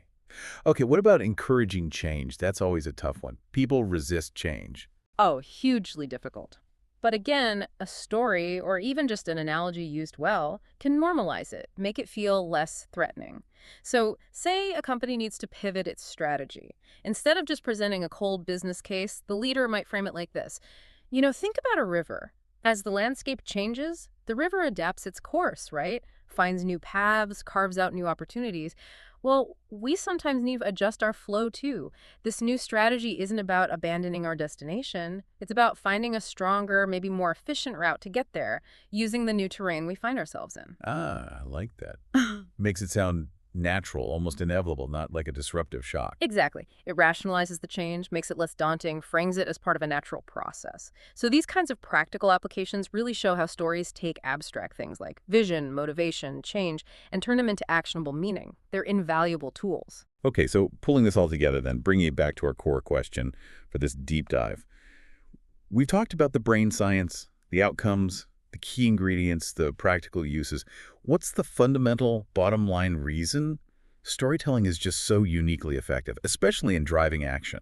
It seems like it's something deeper than just remembering facts or getting an analogy. It absolutely is. And this, I think, is the ultimate takeaway from our discussion. Storytelling works because it gives meaning to data. Meaning? Yeah. Okay. Raw data, facts, figures, on their own, they're just information. They might tell you what's happening, but they rarely tell you why it matters or why you personally should care. Data might inform your mind, but it doesn't often move your will. Right. Head versus heart. Precisely. It's the meaning, that emotional connection, the relatable purpose, the clarity that ultimately motivates people to step up and take action. Leaders use stories not just to pass on information, but to imbue that information with purpose, to make it compelling, relatable, deeply actionable. Think about the difference between hearing a statistic about, say, a global crisis versus hearing one person's personal story from the heart of it. A huge difference. One informs you, the other moves you, maybe moves you to actually do something. Stories connect the dots between the head and the heart. They transform knowledge into conviction. And ultimately, that conviction fuels inspired action. That's a really powerful way to put it, giving meaning to data. So just to recap our deep dive today, while facts, figures, solid plans, they're all absolutely essential tools for any leader, no question. Storytelling is like the special vehicle, the one that delivers those ideas right into people's hearts and minds, makes them stick. It's not about making things up, it's about framing reality, making the abstract feel tangible, making the distant feel personal. Bottom line, leaders don't just share information, they share stories that inspire action. We really hope this gives you, our listeners, some fresh perspective, maybe some ideas on how you could weave these elements into your own communication, whether you're leading a huge team, a small project, or heck, even just trying to persuade someone in a regular conversation. Yeah, absolutely. And, building on that, it leaves us with a really interesting question to maybe noodle on as you go about your day. When people are genuinely inspired by a leader's story, how important are all the unspoken signals? The body language, the gestures, the eye contact, the tone of voice. How much do those silent cues actually reinforce the message and solidify that feeling of leadership? Think about how much we communicate without even saying a word.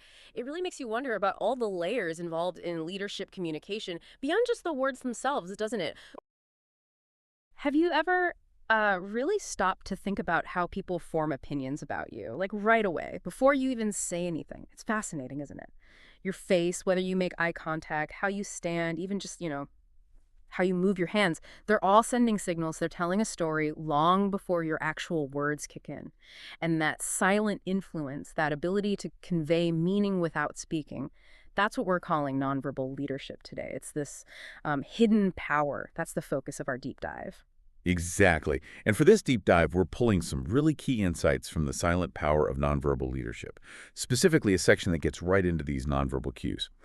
Our goal here isn't just to, list them out. It's more about understanding how our body language really shapes perception, and crucially, how it affects our ability to lead and influence, even in just everyday chats. We're looking for the practical stuff. Right. And this isn't just for CEOs or managers, is it? This is useful for, well, pretty much anyone. Anyone who wants to communicate better, make sure they're actually understood, and just sort of handle interactions with more confidence. Absolutely. It's a fundamental layer of how we connect as humans. Yeah. Often missed, but so important. Okay, so let's get into it. We put so much effort into choosing our words, right? Crafting that perfect email, practicing a presentation. But how much do these silent signals really count? Are we maybe ignoring the biggest part of the picture? Well, the research suggests it's not just part of the picture. It might be the main event. It's really quite striking. The core finding, highlighted in our source material, suggests that over 60%, think about that, over 60% of our message comes across not through words, but through our body language. Wow, over 60%. That's a lot more than I would have guessed. It is. It means more than half of what you're trying to get across, your feelings, your conviction, your intention. It's often being read by others through a completely different channel. So it's the dominant factor then. In many situations, yes. And this really comes into play when there's a conflict. The research is pretty clear on this. When what you're saying doesn't match what your body is saying, people almost always trust the body language more. Okay, can you give an example of that? Like, how would that play out? Sure. Imagine someone telling you, oh, I'm perfectly fine, nothing's wrong, but their voice is tight, maybe their arms are crossed, they're avoiding eye contact. Yeah, you immediately know something is wrong. Exactly. Your brain hears the words, I'm fine, but your gut, your instinct, is picking up all those nonverbal signs of stress or discomfort. And you believe the nonverbal every single time. That internal conflict for the listener, it almost always resolves in favor of the unspoken message. So if you're trying to project confidence, but your posture is slumped or you're fidgeting, people aren't just getting mixed messages. They're probably discounting your words altogether. That's the critical implication, yes. That really changes how you think about everyday stuff, like walking into a big meeting or a job interview or even just meeting someone new. Before you even open your mouth, the way you carry yourself, your eye contact, it's already setting the stage. Precisely. It's influencing trust, credibility, building it or tearing it down right from the start. It's like a silent negotiation happening. Oh, okay, this is getting really interesting. So if these signals are that powerful, maybe even more powerful than words, what are the key parts? Let's break down these elements of silent leadership. Where should we start? Maybe eye contact. That seems fundamental. Definitely. Eye contact is a huge one. The source talks about it as a symbol of trust, but it's, more complex than just look people in the eye. It actually breaks down different types of gaze, like the professional gaze. Professional gaze. What's that? It means focusing on the area between someone's eyes and forehead.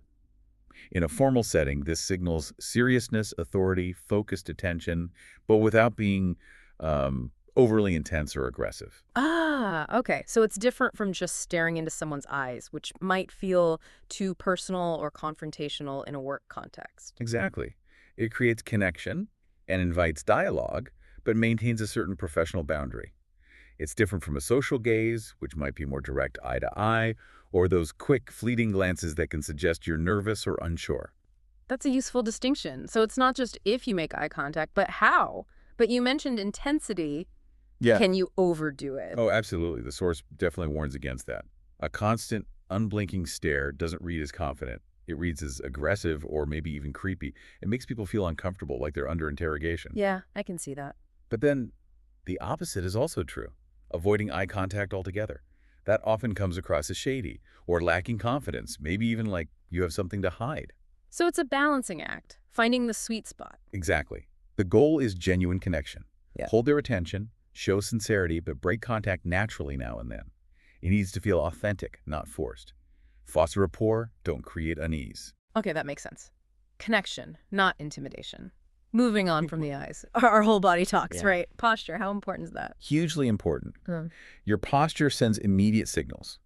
The source emphasizes what it calls an open stance. Open stance, like standing tall, shoulders back. Yes, a straight back, open shoulders, relaxed but upright.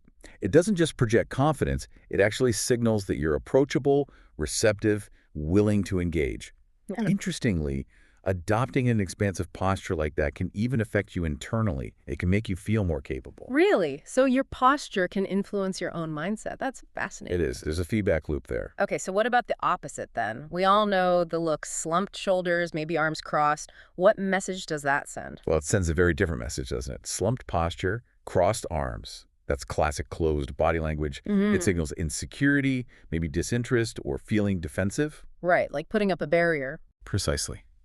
The source suggests a leader with that posture isn't just appearing unconfident. They're subtly telling people they're not open to ideas, maybe resistant. And others pick up on that subconsciously. It affects how they gauge your authority, sure, but also your emotional availability. It makes it harder for people to connect or trust you. So your posture is like a filter for everything you say. In a way, yes, a psychological filter. Okay, so our stance speaks volumes, but what about when we're actually talking? Our hands often get involved. Gestures, how do they fit in? Gestures are critical for adding energy and clarity. The source calls them illustrators. They help illustrate and emphasize what you're saying. Think about natural open hand movements. They make your message clearer, more dynamic, more memorable. They act like visual aids, highlighting key points. Like an extension of your thoughts. Exactly. They give your words vitality. Open hands, fluid movements, they signal passion, openness, clarity, make you more persuasive. And what if your hands are, well, hidden or clasped tightly? Does that block the connection? It really can. Hiding your hands in pockets, behind your back, clasp that can be a major barrier. The source suggests these kinds of restricted gestures, sometimes called adapters, can signal nervousness, maybe that you're holding something back, not being fully transparent. Lack of transparency. That's not good for leadership. Not at all. Our hands are so tied to how we show sincerity. If they're hidden, it feels like a part of the communication channel is shut down. Your message can feel less genuine, less impactful. Okay, so open gestures are key. Now let's move up to the face. Facial expressions. A smile can go a long way, right? Absolutely. The face is probably the most direct way we show emotion. A genuine smile instantly signals warmth, positivity, approachability. That's a clear one. But the source also touches on things like micro-expressions. Micro expressions, those super fast and voluntary ones. Exactly.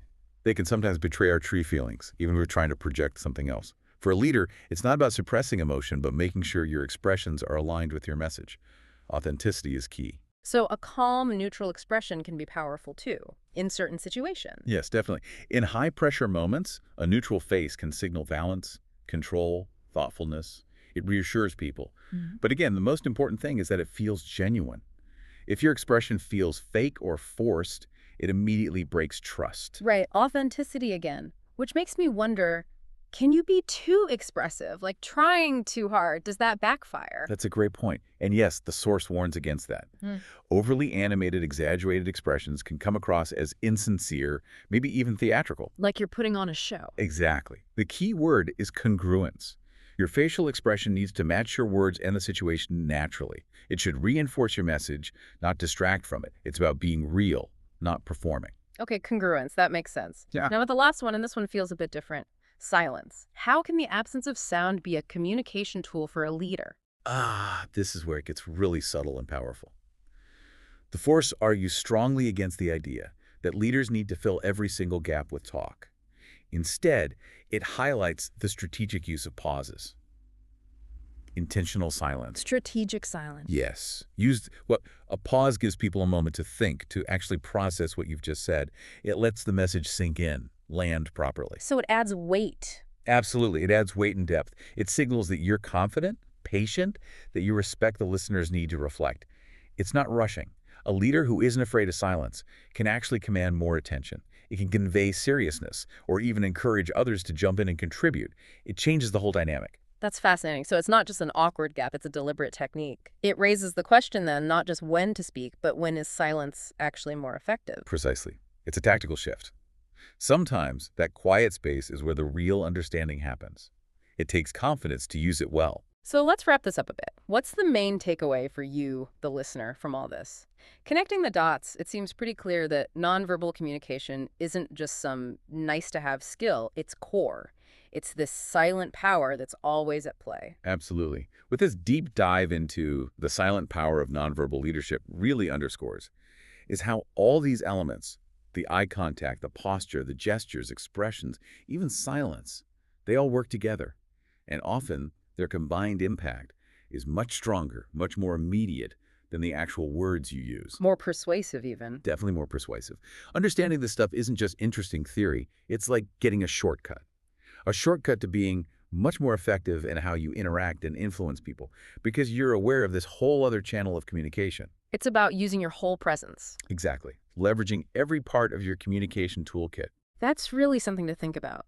It means we all need to be paying way more attention, not just to what we're planning to say, but crucially, how our bodies are saying it. And also tuning into what other people's bodies are telling us. It adds this whole other dimension to every conversation. It really does. Turns every interaction into a chance for deeper insight. So we've explored how leaders can use body language to influence, to make that strong first impression, maybe even command a room without saying much. But that brings up a deeper question, something for you to mull over. How do leaders go beyond just influencing in the moment with these cues? How do they build that really deep, lasting trust? How do they earn long-term respect in people's hearts? That's taking it to the next level, isn't it? It is. It feels like there's influence, and then there's that deeper connection. Indeed. And like we said, this deep dive, it's really just scratching the surface of all the layers involved in true human connection and leadership. Always more to explore.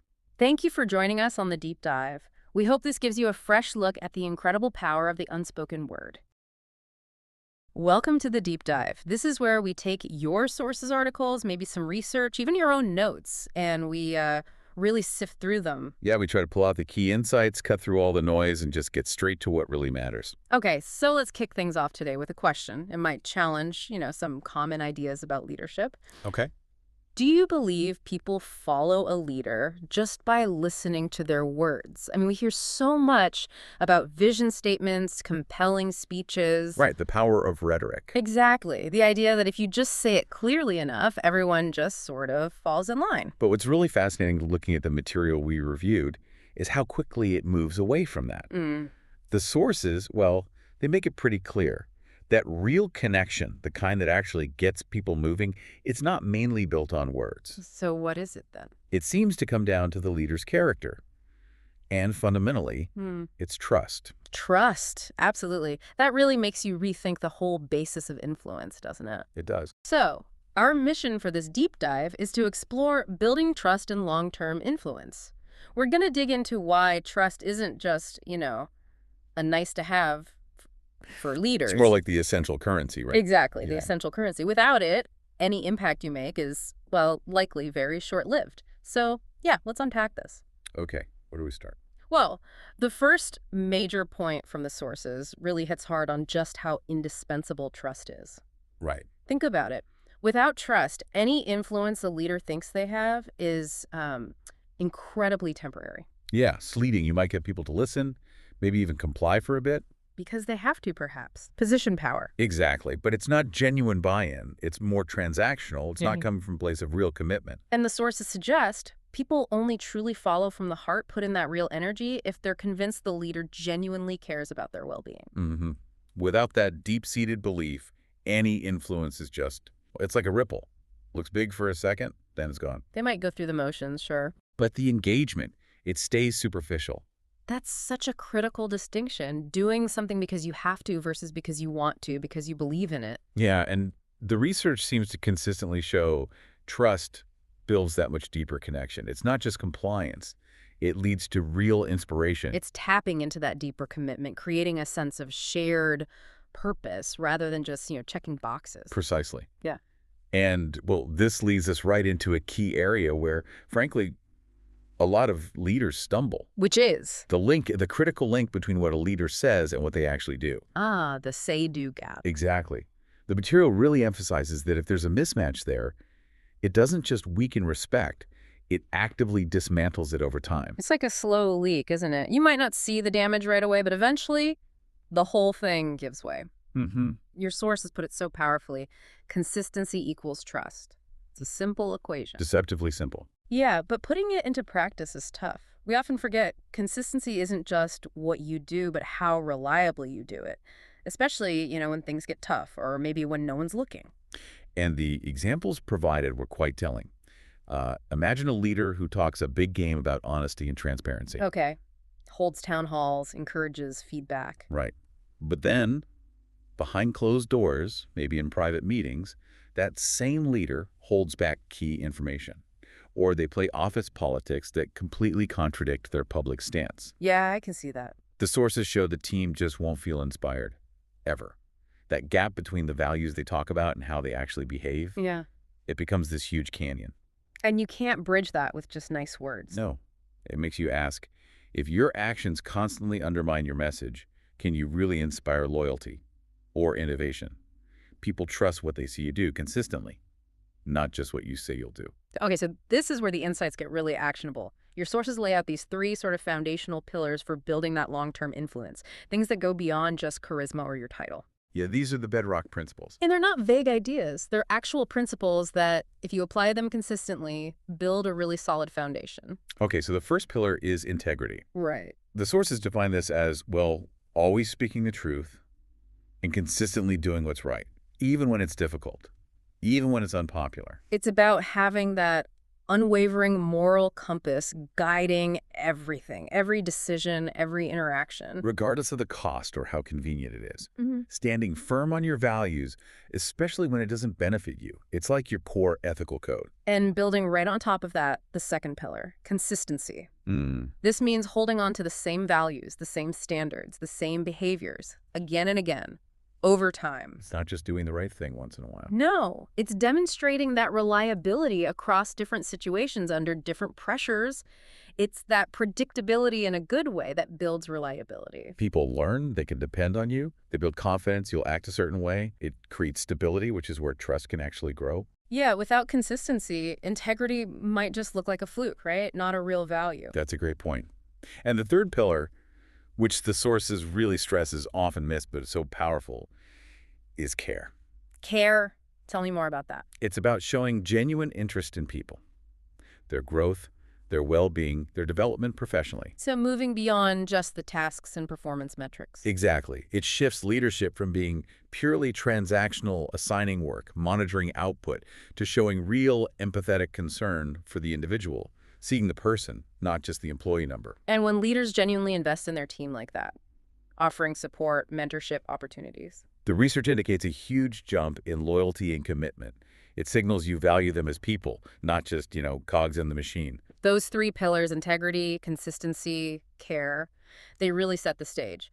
But, okay, knowing these is one thing. How do leaders actually do this day to day to build trust? Well, the sources highlight it often starts with something pretty fundamental: empathy and respect. Going beyond just giving orders or dictating the plan. Exactly. A leader who genuinely takes the time to understand their team's problems, who tries to see things from their perspective, who actively listens to concerns, not just waits to talk. That leader is seen differently. Completely differently. The research suggests this approach doesn't just make people feel heard, it makes them feel valued, understood, respected as professionals who have real insights to offer. And what's fascinating there is that this kind of understanding and respect, it makes people feel like their leader is more of a partner. Yeah, not just the boss barking orders from the top. Right. And that shift totally changes the dynamic. It fosters real loyalty and, naturally, trust. When you feel your leader gets your challenges and, crucially, has your back, you're just way more invested. You'll go the extra mile. It moves from subordination to real collaboration. Mm-hmm. Now, shifting focus a bit to the long game, your sources offer a really compelling view on influence. It's not just about the immediate impact. It's about something more enduring, like a legacy. Exactly. Creating a lasting impression that outlives your time in a particular role. So, true influence isn't just about today's results or how many people report to you. No. It's about leaving behind a legacy where people remember your values, they uphold your principles, they're guided by the example you set, even after you're gone. Wow. That's the mark of real, enduring leadership, then, when your principles get baked into the culture long after you've moved on. It's about shaping future mindsets and behaviors, not just directing today's tasks. Think about leaders whose impact lasted decades. Their influence wasn't just command and control, It was the values they lived and the trust they built. which then spread through the organization. That's the enduring part. Okay, let's bring this back to communication, because that seems like the most fundamental tool for strengthening trust. Absolutely critical. Your sources give some really clear, practical advice here. First off, clarity and simplicity. Yes. Avoid jargon, unnecessary complexity.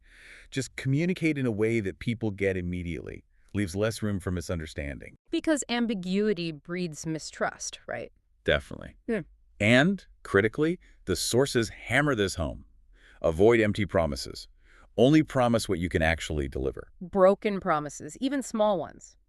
They're just a fast track to eroding trust. Faster than it was built, often. It's like taking a big withdrawal from an already low-trust bank account. You go into the red really fast. So effective communication here is really about managing expectations with total integrity. Right. It's often better to say, I'm not sure yet, or I need to find out, than to give false certainty. Okay, but here's a point that might seem counterintuitive, but it's a powerful insight from the research. Admitting mistakes. Ah, yes. This one's important. The sources highlight that actually acknowledging errors increases a leader's credibility. It doesn't diminish it. It fights that common fear, doesn't it? Yeah. That admitting fault makes you look weak. But instead, it shows honesty, humility, accountability, all massive trust builders. It shows you're human, you're learning, you're not afraid to own your actions, which paradoxically makes you seem stronger and more reliable in the end. It really does. It makes you wonder, are you willing to be vulnerable enough to admit when you got it wrong? It's often tough for leaders to show any perceived weakness, but the evidence points to that vulnerability being, well, a power move for connection and trust. It signals you value truth over ego. And that builds a culture where others feel safe to admit their mistakes and learn from them too. So as we start to wrap up this deep dive, let's circle back to that central takeaway from all these sources. Right. Short-term influence. Honestly, any leader might have that just because of their title or position. Sure, positional power. But long-term respect and trust, that's entirely different. It's not given, it's earned. Earned only by those who are consistent, who are true in both their words and, crucially, their actions, day in, day out. It's integrity and consistency made real, made visible. And the sources leave us with a pretty stark final thought on this. Oh. It really underscores the ongoing effort needed. Which is? Trust is hard to build, but it can be broken in a moment by a single lie. Wow, it really highlights the fragility, doesn't it? It's fragile, easily shattered, and incredibly hard, maybe impossible, to fully repair once it's fundamentally broken. It requires constant investment. Which leads us perfectly into a final question for you, the listener. A curious question to prompt some reflection. Okay. Now that you've explored so many different aspects of leading effectively, communication, presence, listening, questions, motivation, tough conversations, persuasion, storytelling, body language, and today, trust, do you feel like a complete leader communicator? Or is the real test still ahead? Applying all these insights practically, consistently, authentically, in your everyday life and career. That really is the ultimate challenge, isn't it? It's one thing to know this stuff intellectually. It's entirely another to actually live it. We hope you take a moment, think about how you can immediately use these insights from your sources. How can you build stronger, more lasting trust in your world, starting right now? Thank you for joining us on this deep dive into building trust for enduring leadership influence. We really hope these insights serve you well on your own leadership journey.